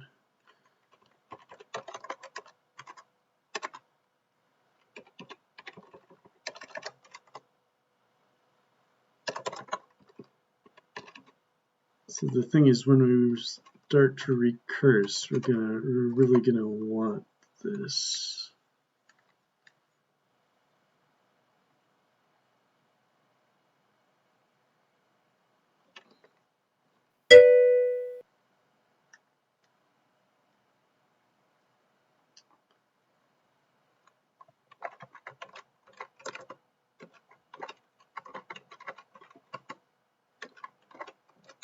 Human. Oh.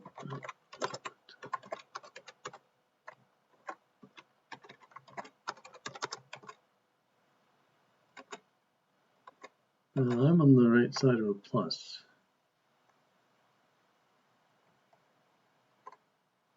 But could simplify to that, certainly.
Ah, I see.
Yeah, this would be nice if we could get it to work.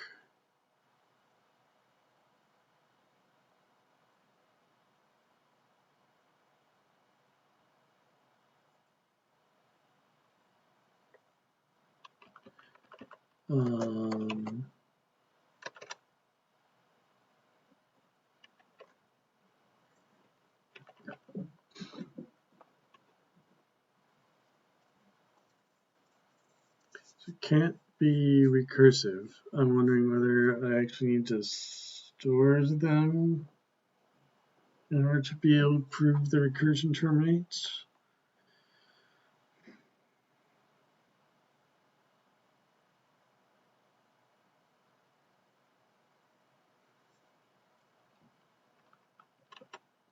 All right, I will come back and work on that later.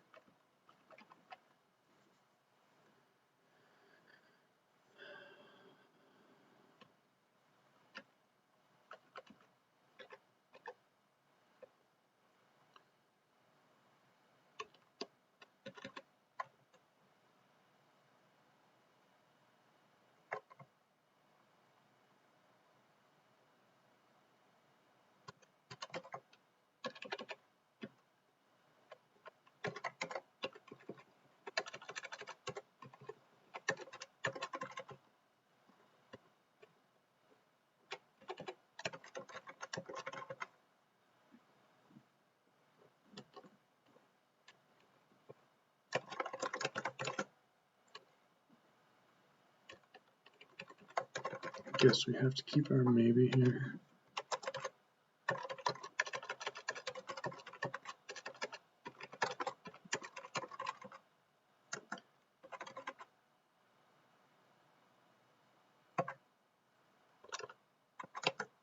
All right, so the root,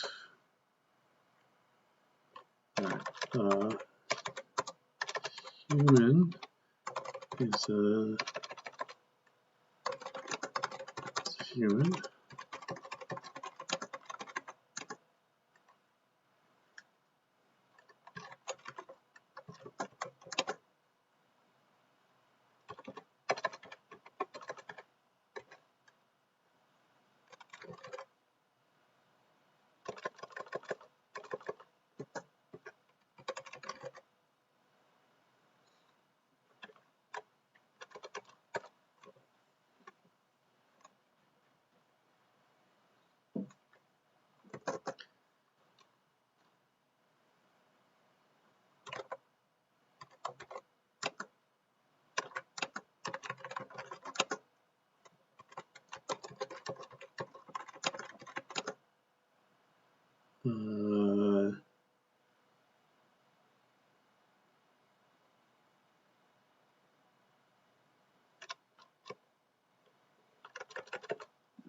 Let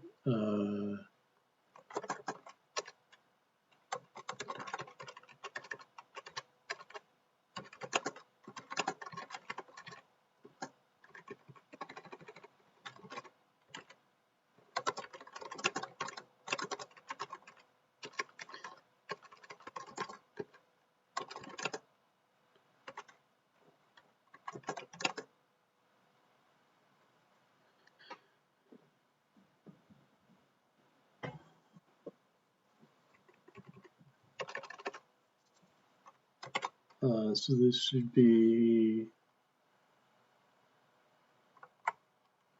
Fui. All right, we're going to specialize.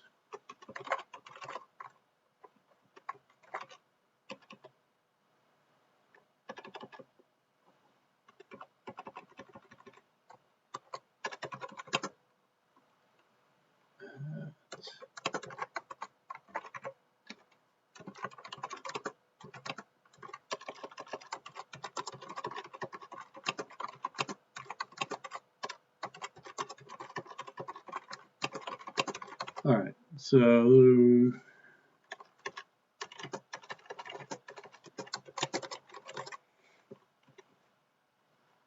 So we need to, yeah, I know a bunch of cases haven't been checked. So this type isn't right. And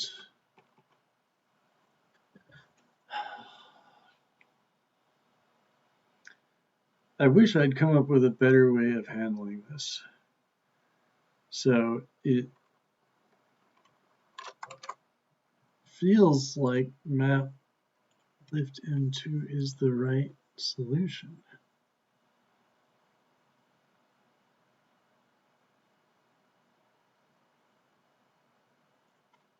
So we should be able to do lift M2 of equality.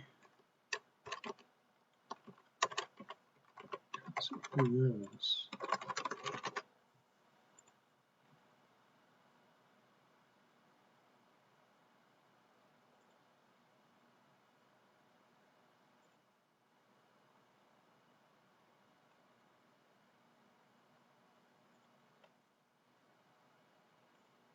Map lookup. Other order.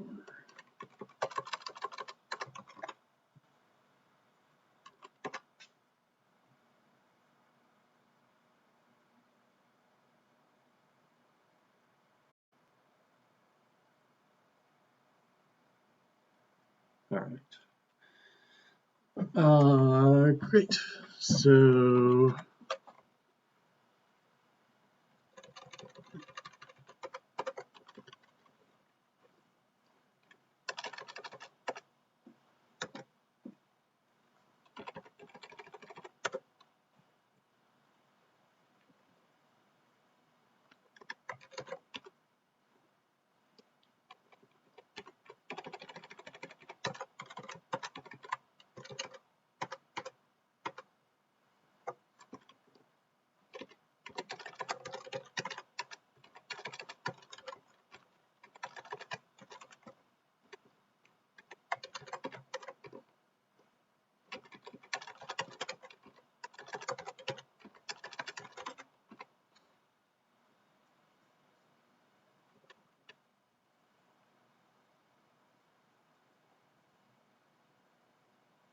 constants. Gotta handle constants.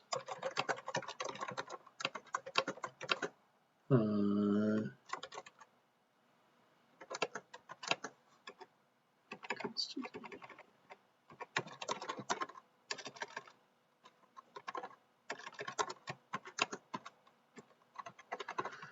All right. So let's start simplifying.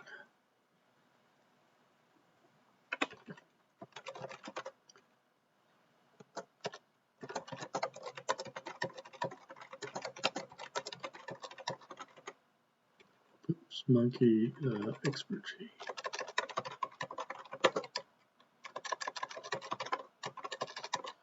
So when we did this in F star, I was able to actually prove that all our simplifications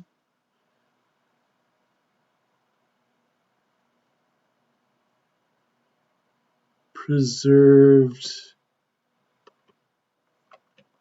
the evaluation.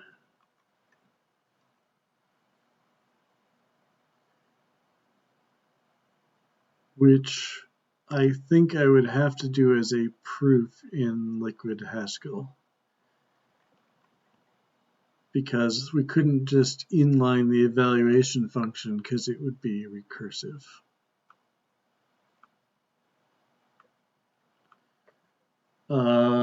Maybe we can. Maybe we can. So let's try.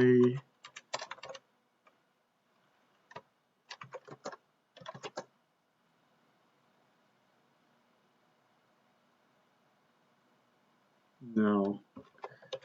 We could write an evaluation function that worked if everything was a constant or just one level above a constant. But I don't think we're going to be able to do the same thing.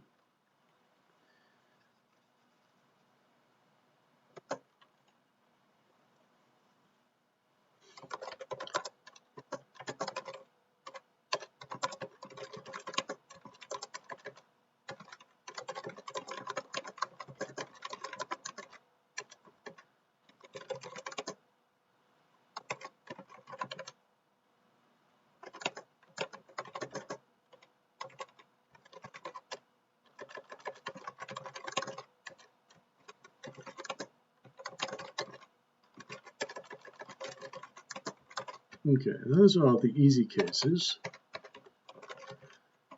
Now the hard cases. So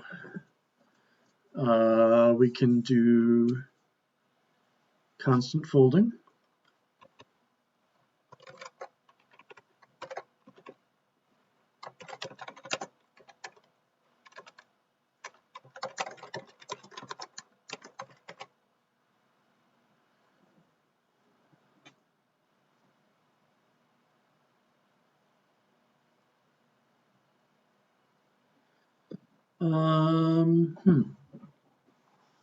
I'll think about this bit. No,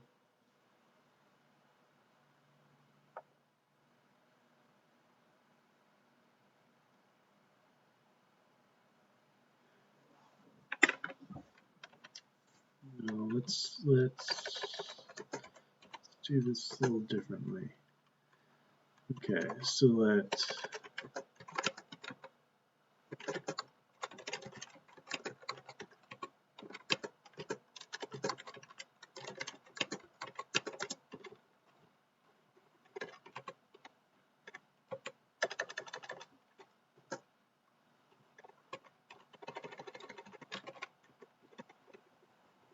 we're going to simplify both sub-expressions, and then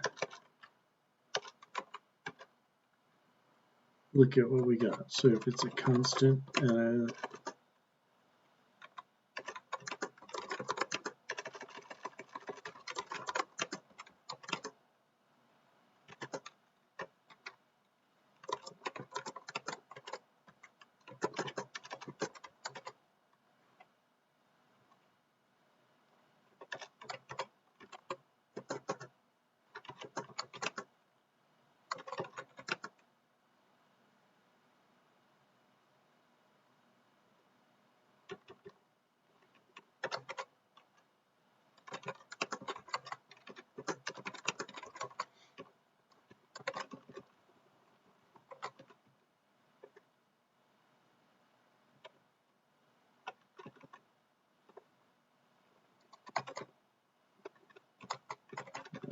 using two sets of names is a pain.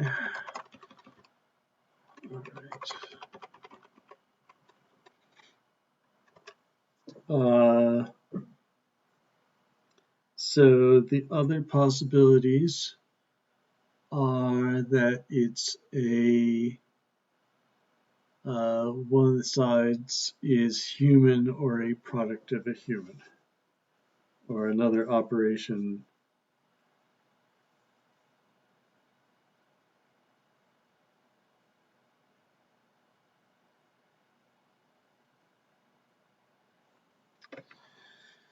Oh wow, this was a lot of work last year too.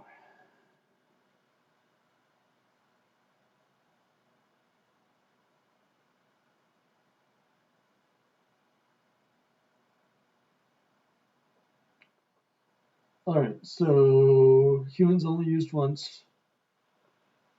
Therefore, one side has a human and the other one side is a constant and the other is not.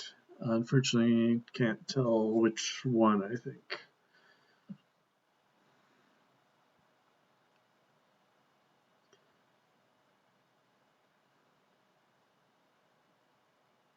So what we'd like to get is a simple expression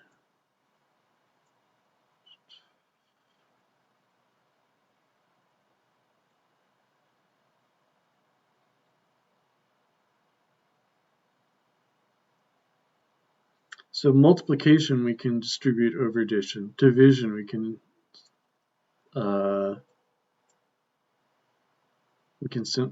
simplify over, we can distribute. I'm going to look at what I did last year.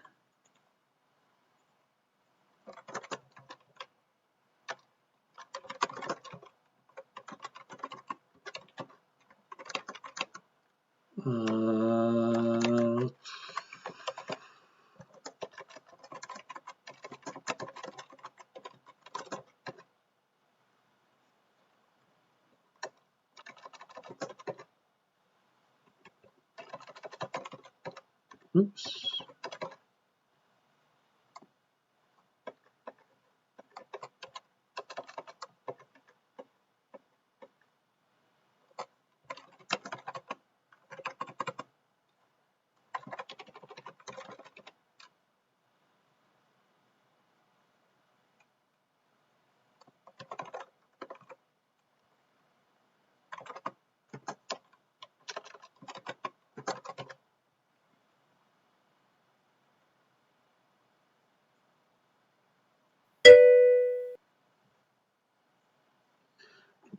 Not all the way, but to something that we can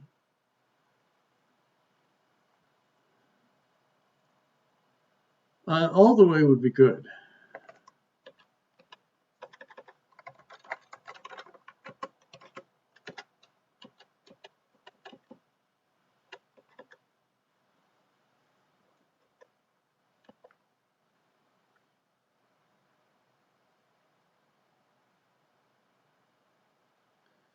I see. I wrote each of the simplification steps, each of the types.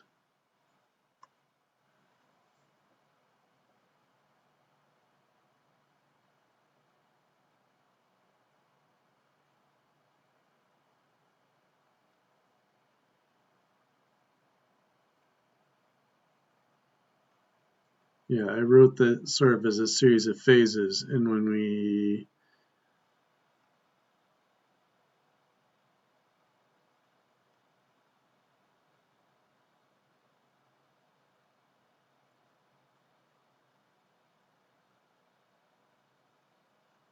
each one then called back to a lower one. It's not necessarily a bad strategy.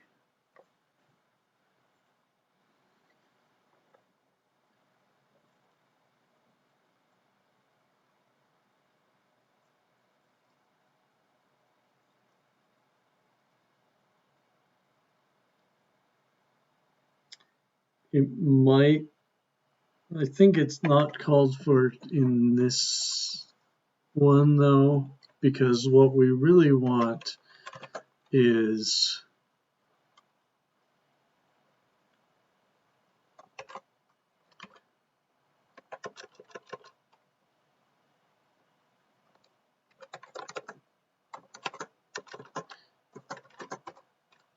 we should be able to get down to constant equals human times x plus y.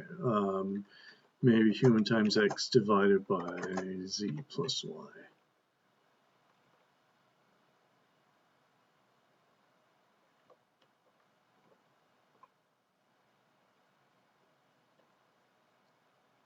And so if we assume that the human is in an expression of that sort, then when we add, we know what to do.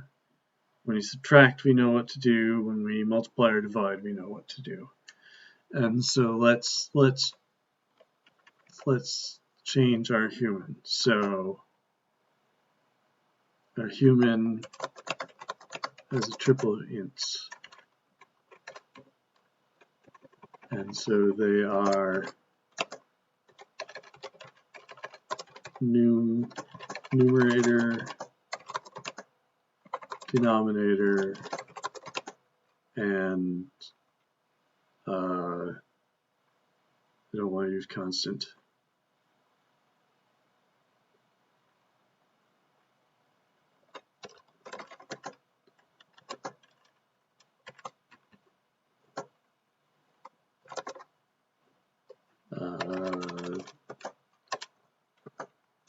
Sure.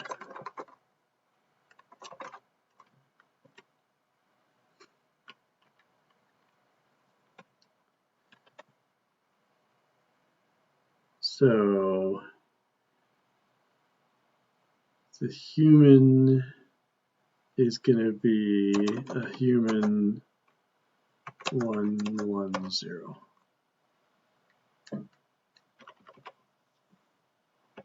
Okay.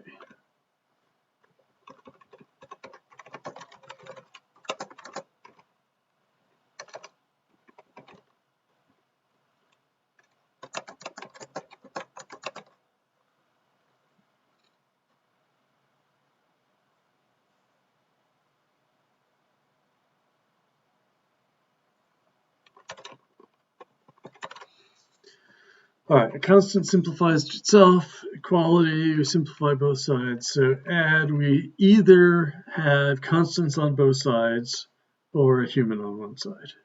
And now this becomes a lot simpler. So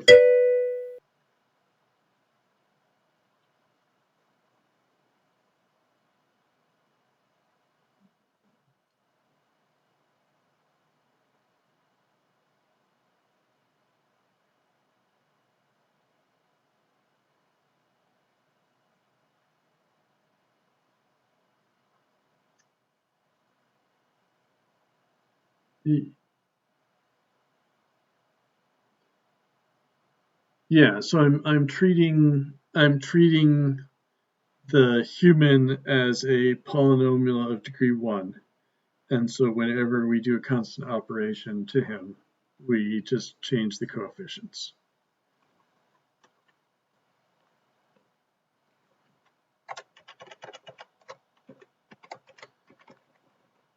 Okay, so we either got two constants or we've got a constant and a human numerator, denominator constant, and so this becomes a human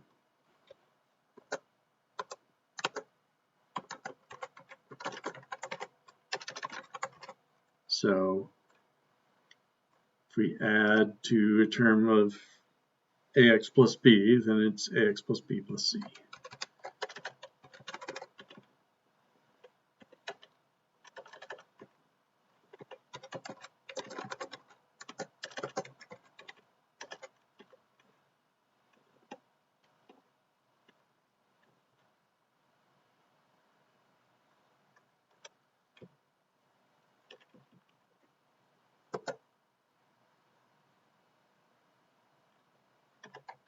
All right, and those are the things we have to do for addition.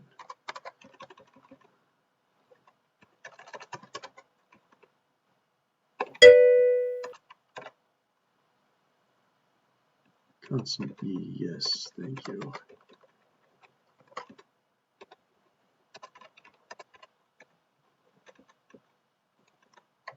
Okay.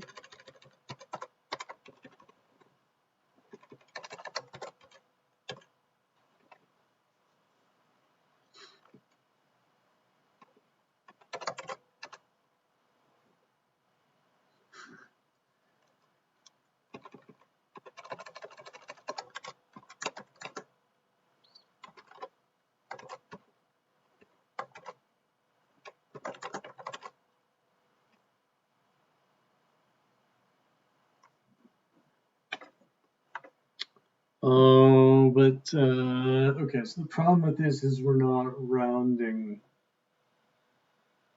appropriately.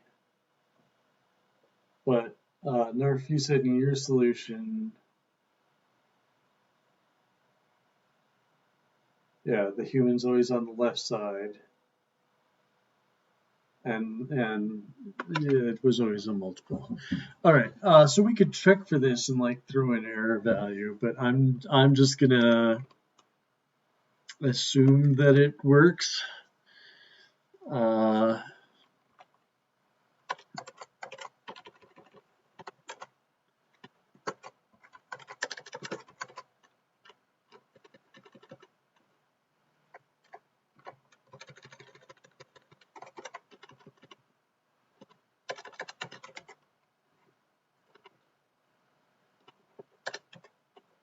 A div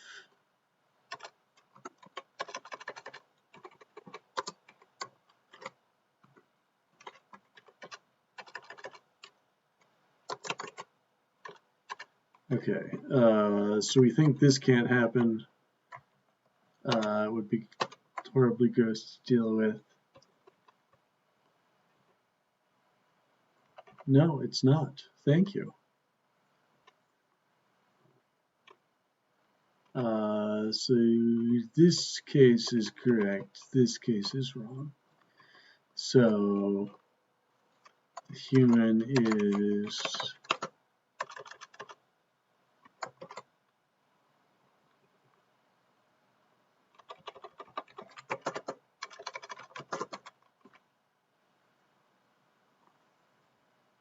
yes.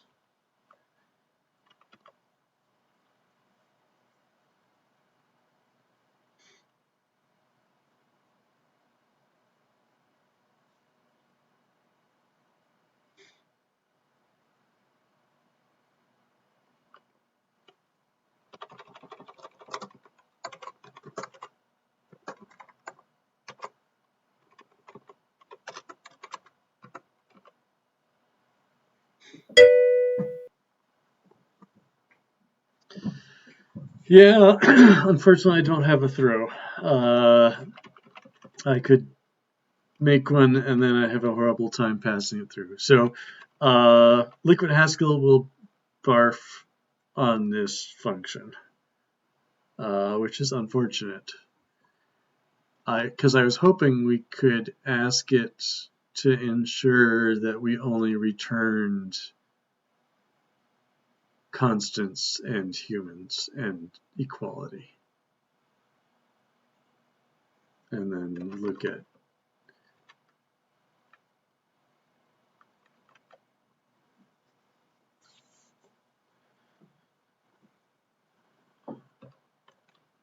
liquid Haskell is going to be happy about so many things. All right, so in this case, I kind of wanted to reduce to list terms. Does Haskell have a GCD function built in? It does. All right, so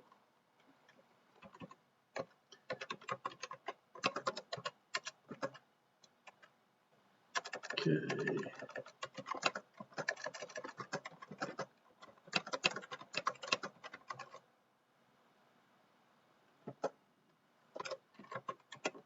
So n divided by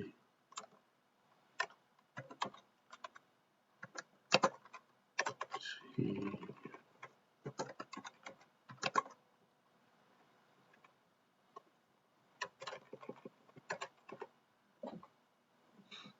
Okay, so that won't let our product get too big.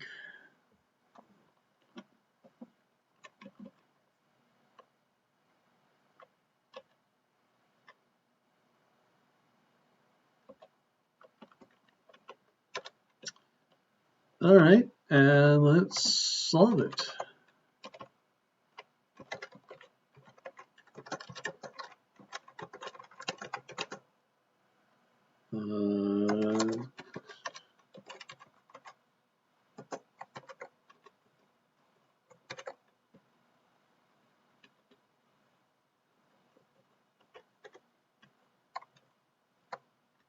So should be inequality.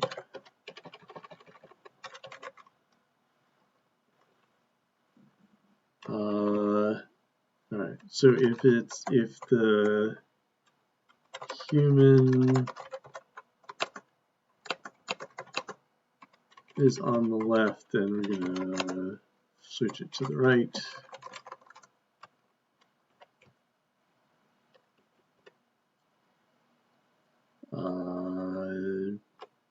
No, we'll do it the other way.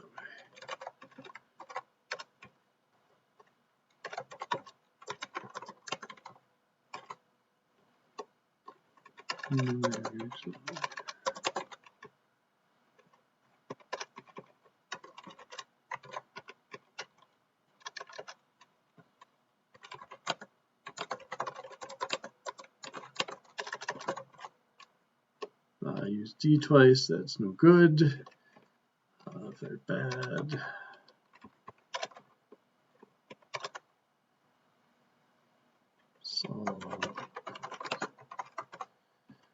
All right, so it's just algebra. We've got human times n divided by d plus c equals x. So human divided by x equals x minus c.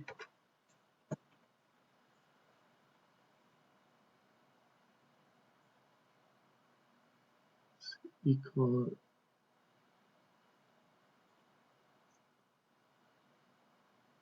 Well, it is there, right?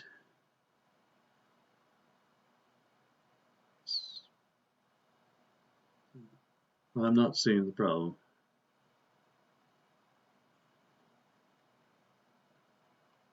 Ah, okay.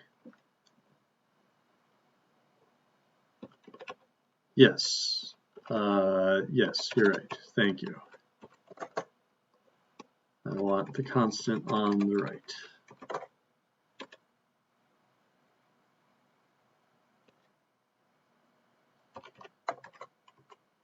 Okay.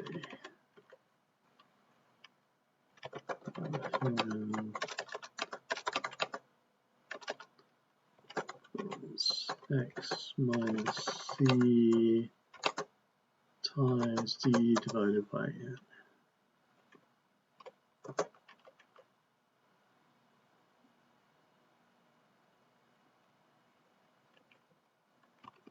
Okay.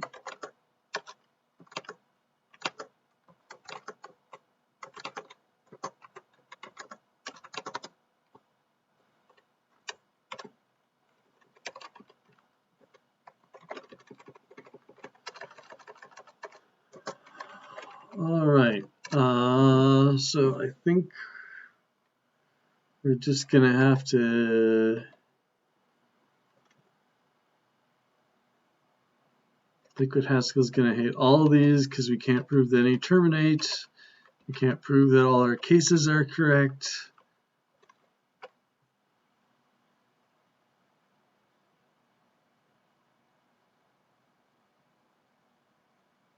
Yes, my pattern matches are. All right, well, we can fix at least one of those problems.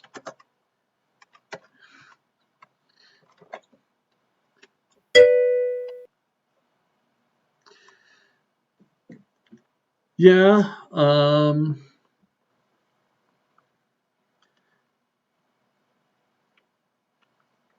mean,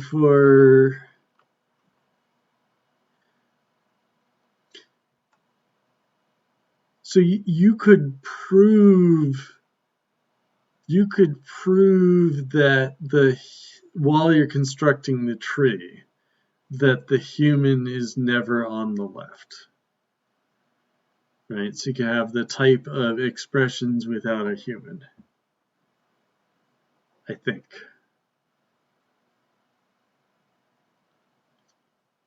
And that would solve some of your cases.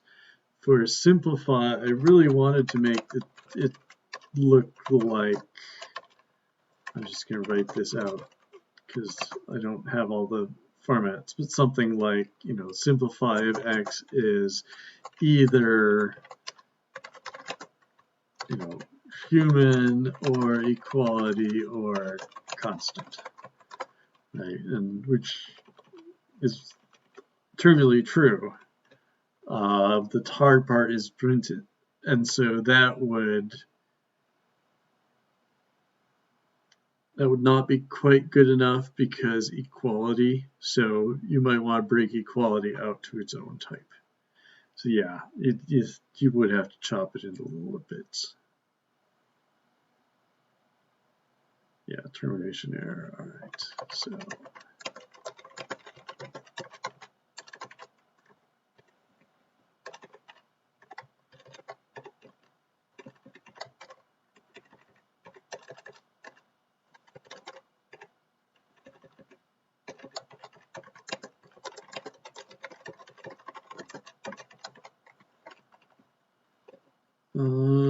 This one I think we can just make lazy.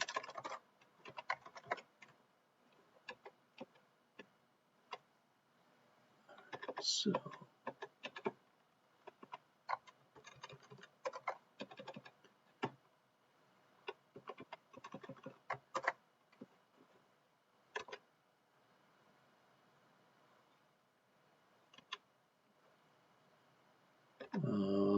So we need monkey to tree.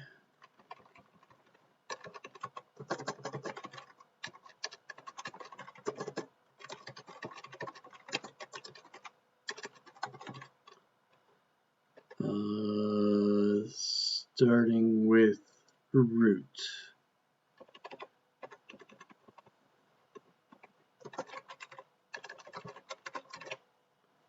Okay.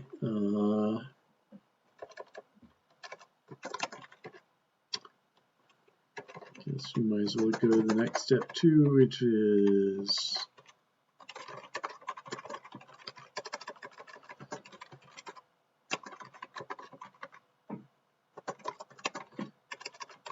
so print. Let's print out the simplified tree.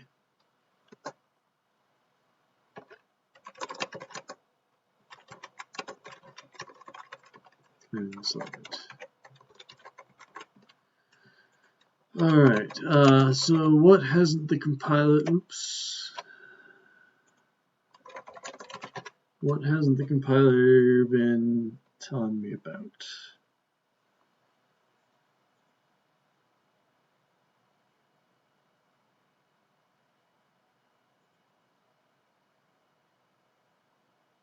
Oh, all right.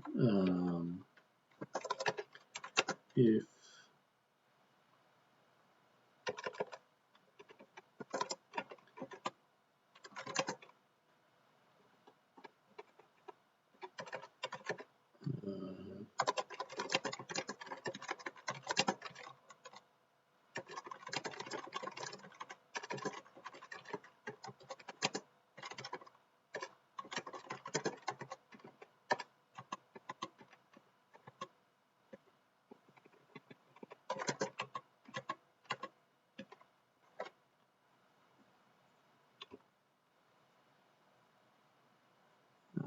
some constants snuck in.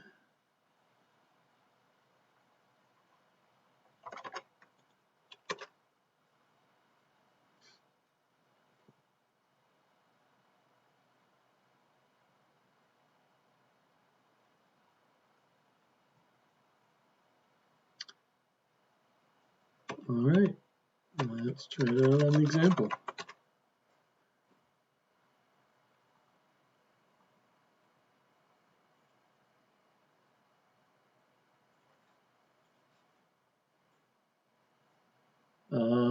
Okay. 302, not 301.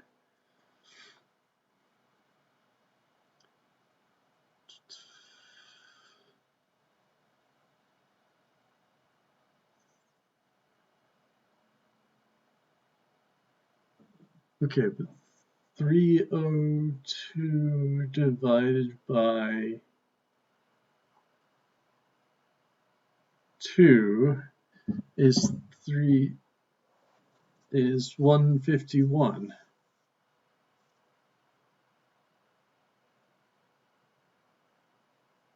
Yikes. Okay.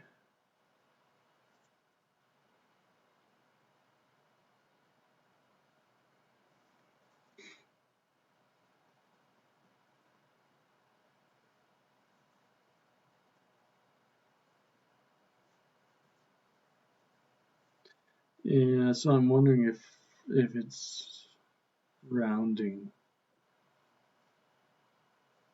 at the intermediate steps that's causing us grief. So I could make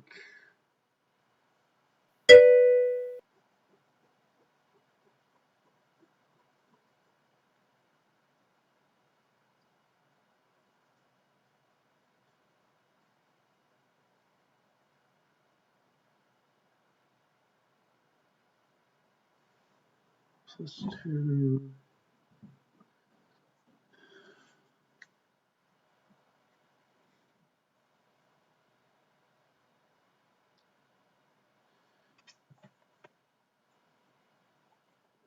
Right.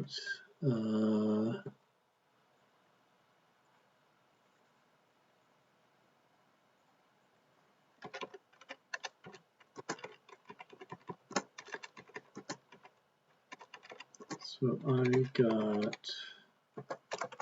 let's see, that's 4 plus 2h minus 6, or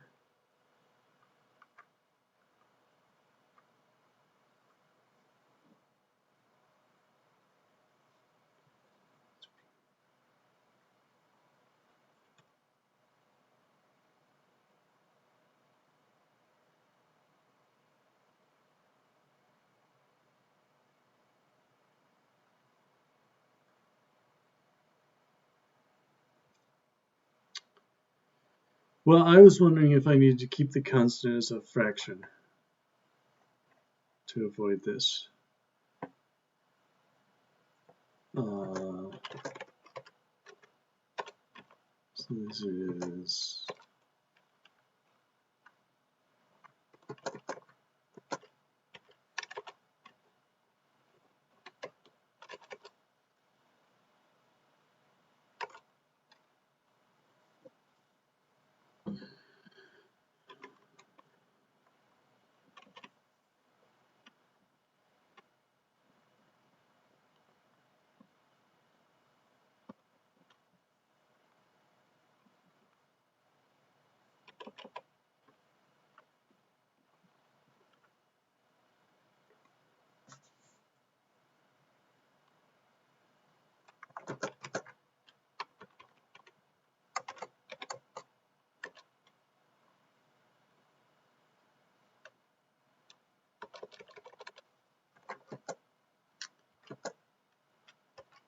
so, I mean, it should have been rounded.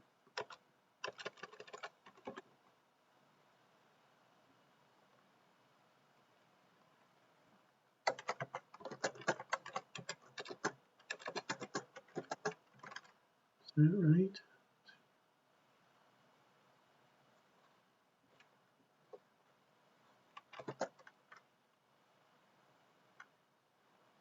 I mean, so if this becomes h over 2 minus 0 equals 150, then that's wrong. So let's use the fractional type.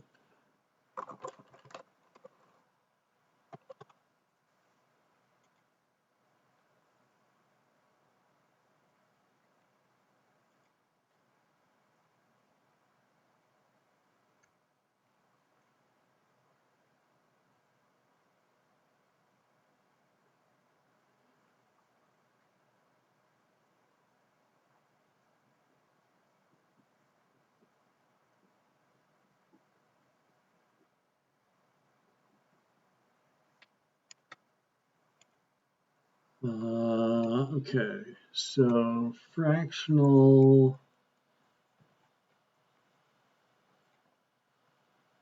can be defined on any of the integer types. So let's give it a try. Okay, so constant has to be a fractional int.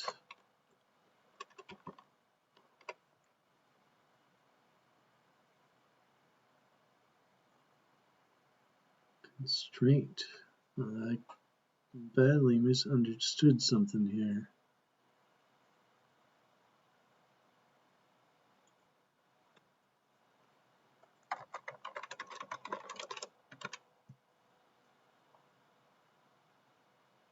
Oh, fractional.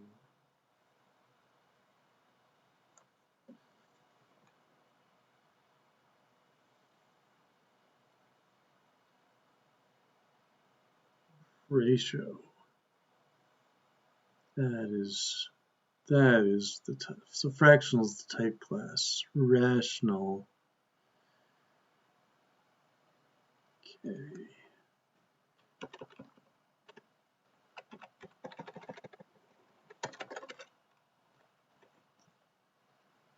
I need to put that in.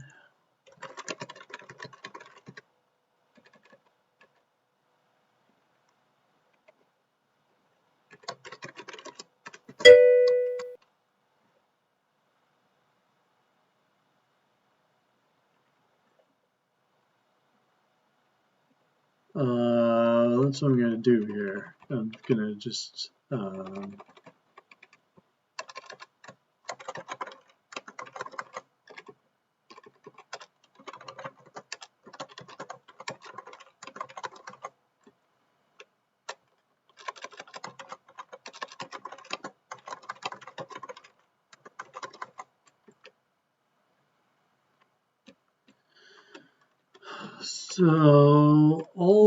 okay, so this comes 1 and 0.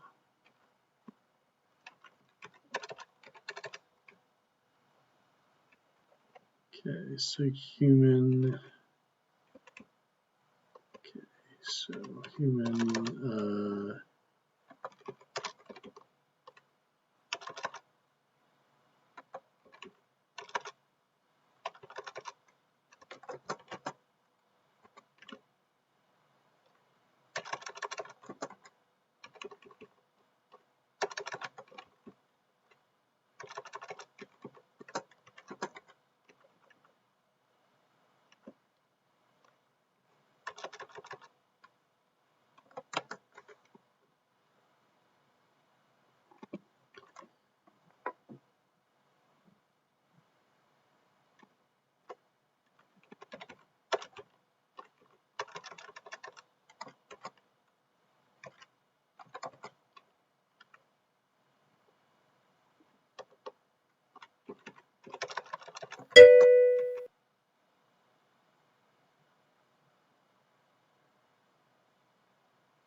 oh, yeah, that would have worked. That's a good idea. Is making the denominator cover everything. This way we're getting 2 denominators instead of 1 denominator. But yeah, that's a good thought. Okay, human A B minus BB. Okay.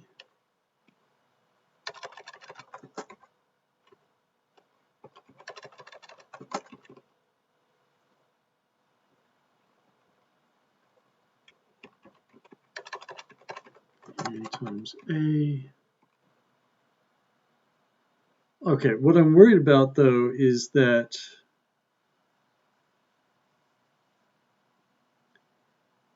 the real monkeys would occasionally round down, and we never do. It could lead to inaccuracy. So we may need to actually work back through the whole tree. It would be convenient if they did.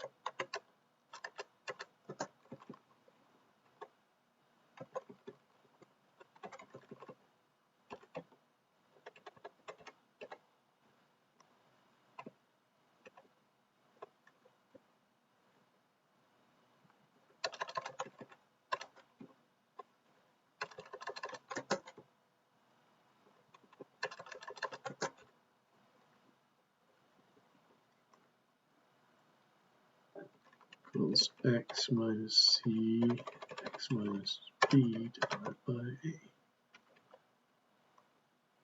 All right. Let's see if it likes that.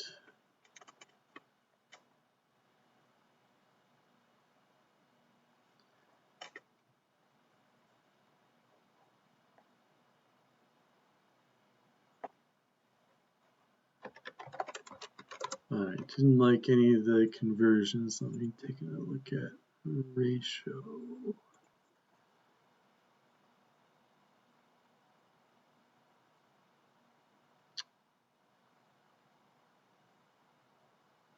I guess we have to construct them all with percent.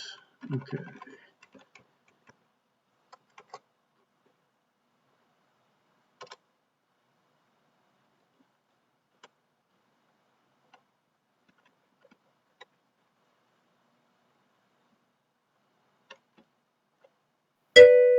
There it is.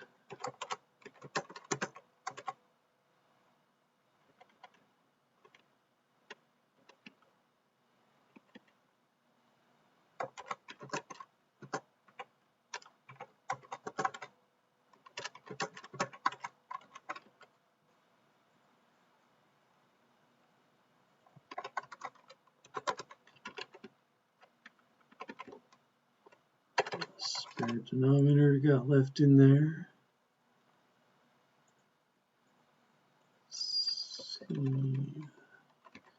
Should have left that as Z.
No instance for integral.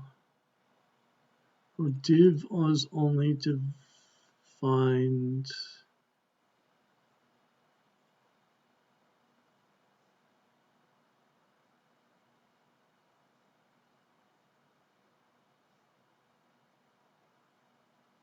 So how do we do division?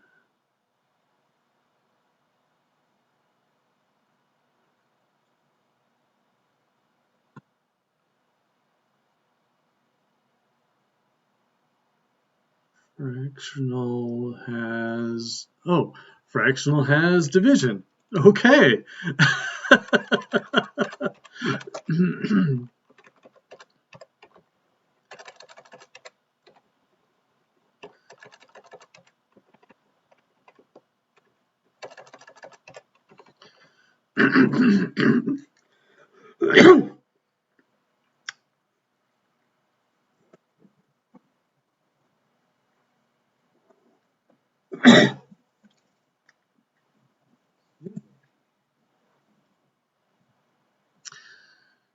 Shouldn't laugh at Haskell.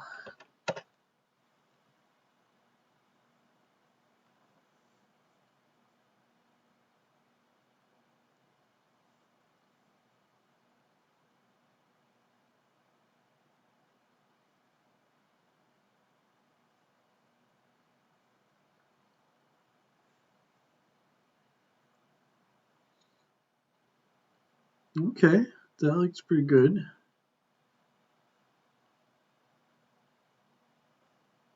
I think. 301, yes.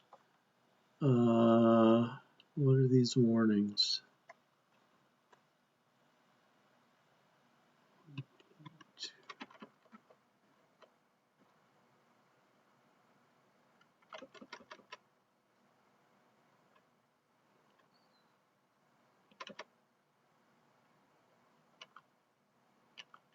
Oh, sure. Yeah, I should have left those numbers alone. Yep. All right. Not a huge problem.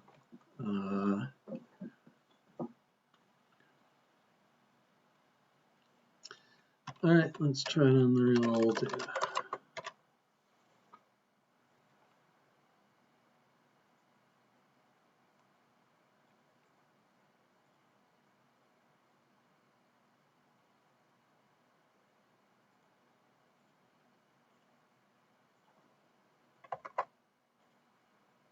Hurrah!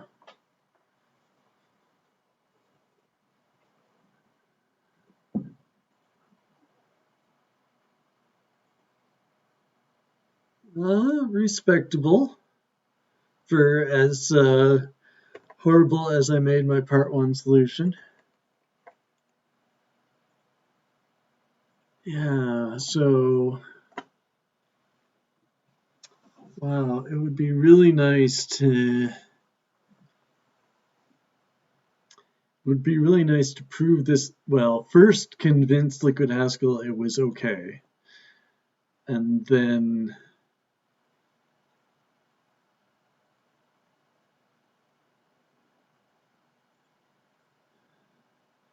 so like, what would it take to say the human is never on the right side of a division?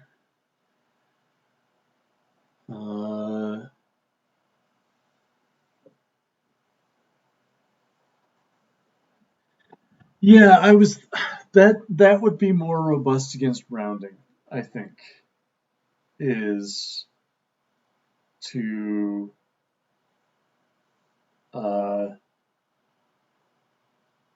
for each operation on the left-hand side, invert it on the right-hand side.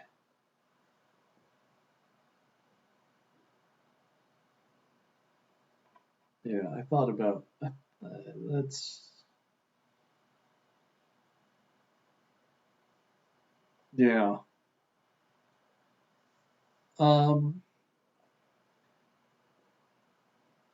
So the thing I don't really understand about how to express that constraint is, do we end up having to define a whole new data type? Or can we say, all right, let me save this before I break it.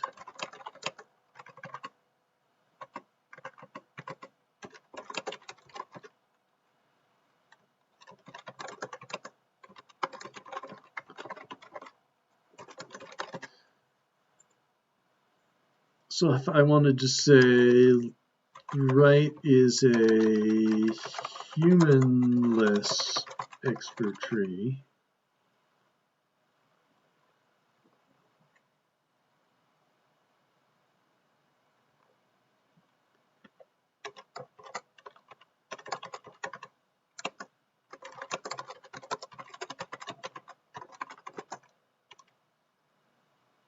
so this is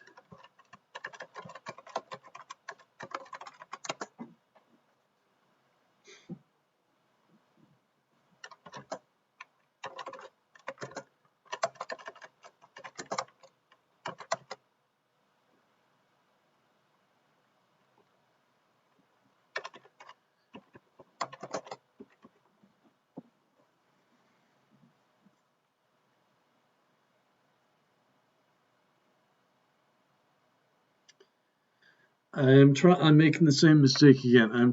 What I'd like to say is this is either, is either any one of those plus, okay. I'd like to say the constraint is your argument is of type blah. So we could duplicate this, right? We could have expression tree with human and expression tree without human. That is perfectly feasible. It's just a gigantic pain in the ass because we have to simplify twice.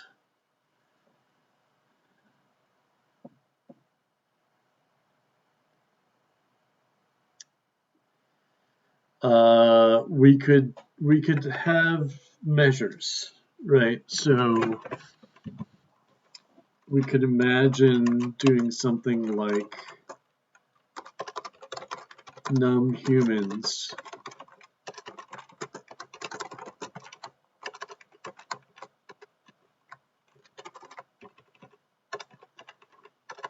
and we need a depth.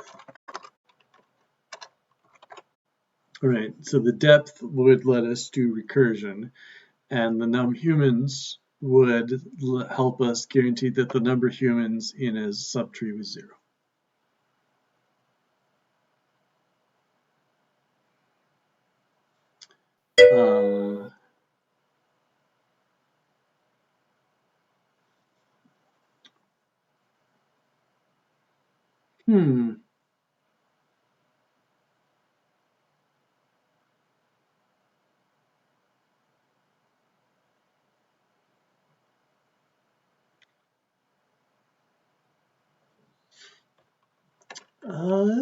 That's an interesting idea. So could we do?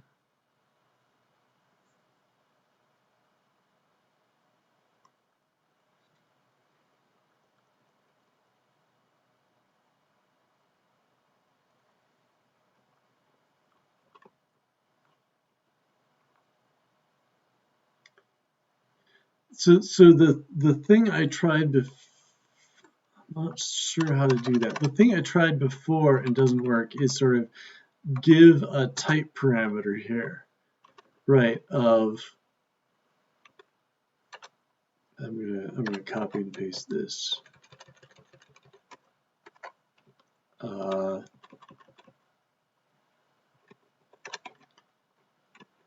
Right. So if we had a type parameter, then we could say, oh, your trees all have to be of that type.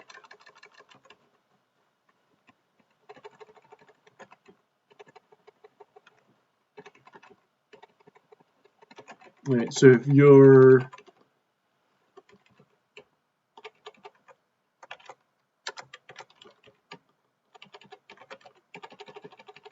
and this has to be a non-human, and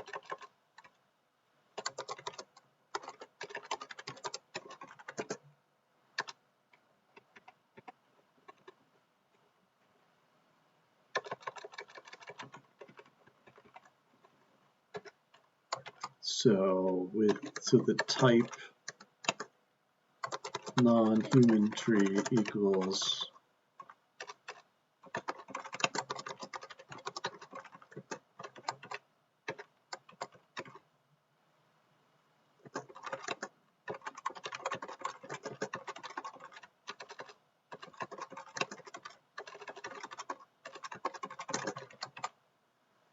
right. So that's one way I'd like to do it, but as soon as we introduce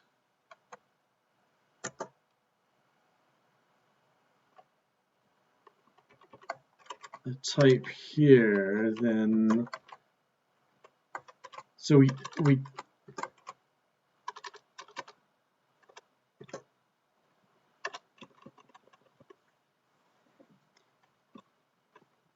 so if we don't have a type parameter in the real data structure, then I'm pretty sure Liquid Haskell is going to complain that the specification type doesn't match the real type.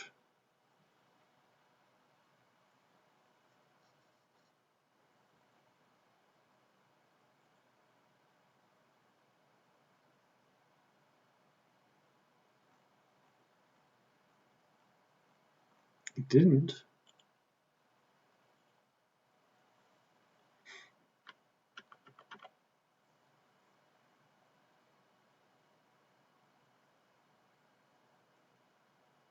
Maybe that works.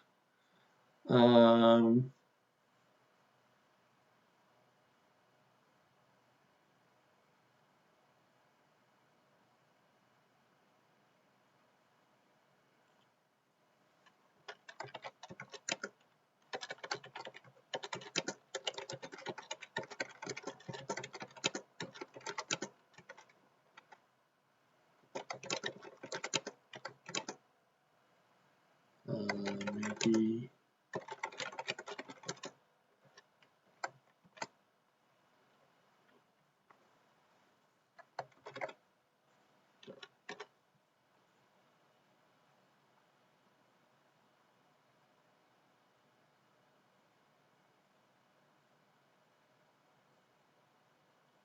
Yeah. All right. As soon as we tried to use it, following alias definitions form a cycle.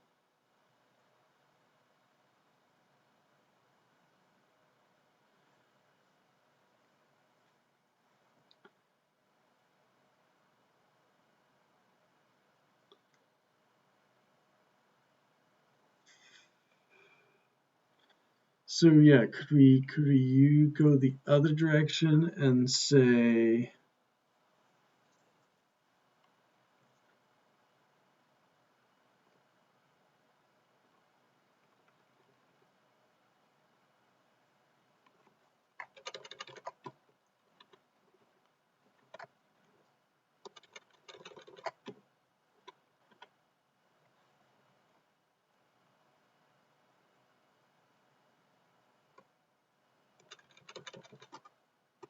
could we wrap a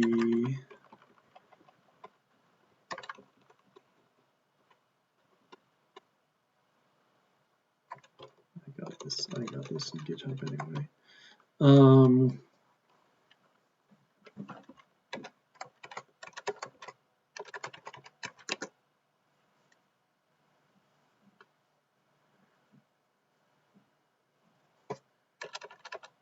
Instead of just a type alias, could we have a whole nother type?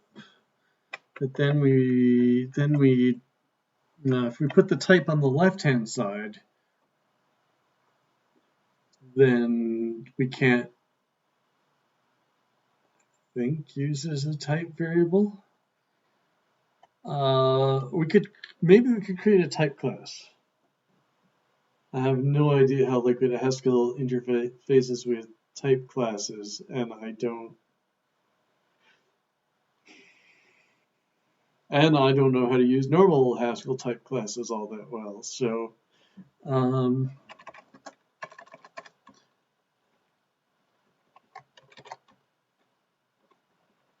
right.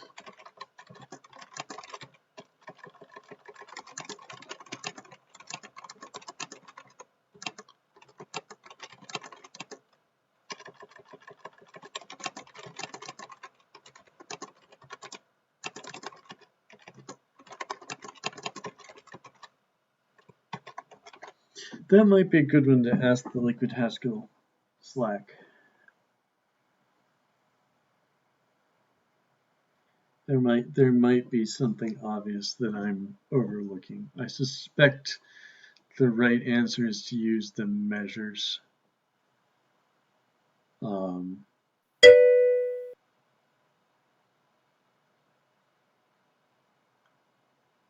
Yeah, that if we explicitly annotated it, then we could make it work, which is basically what the measure idea does. And to actually write the measures, I think we'd have to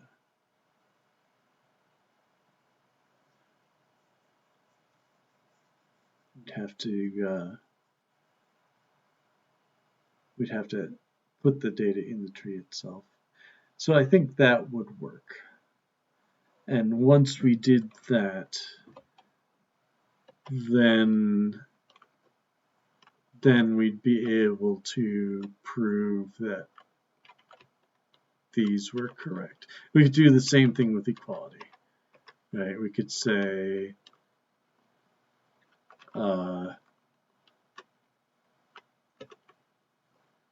there's only one equality in the tree, and all these subtrees have to have equality count 0. All right. Expert tree. That's what I want is to have a union type, is to be able to take an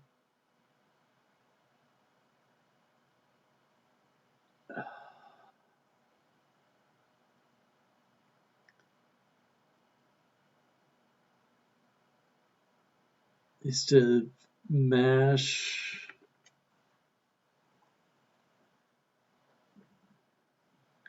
I don't know. All right.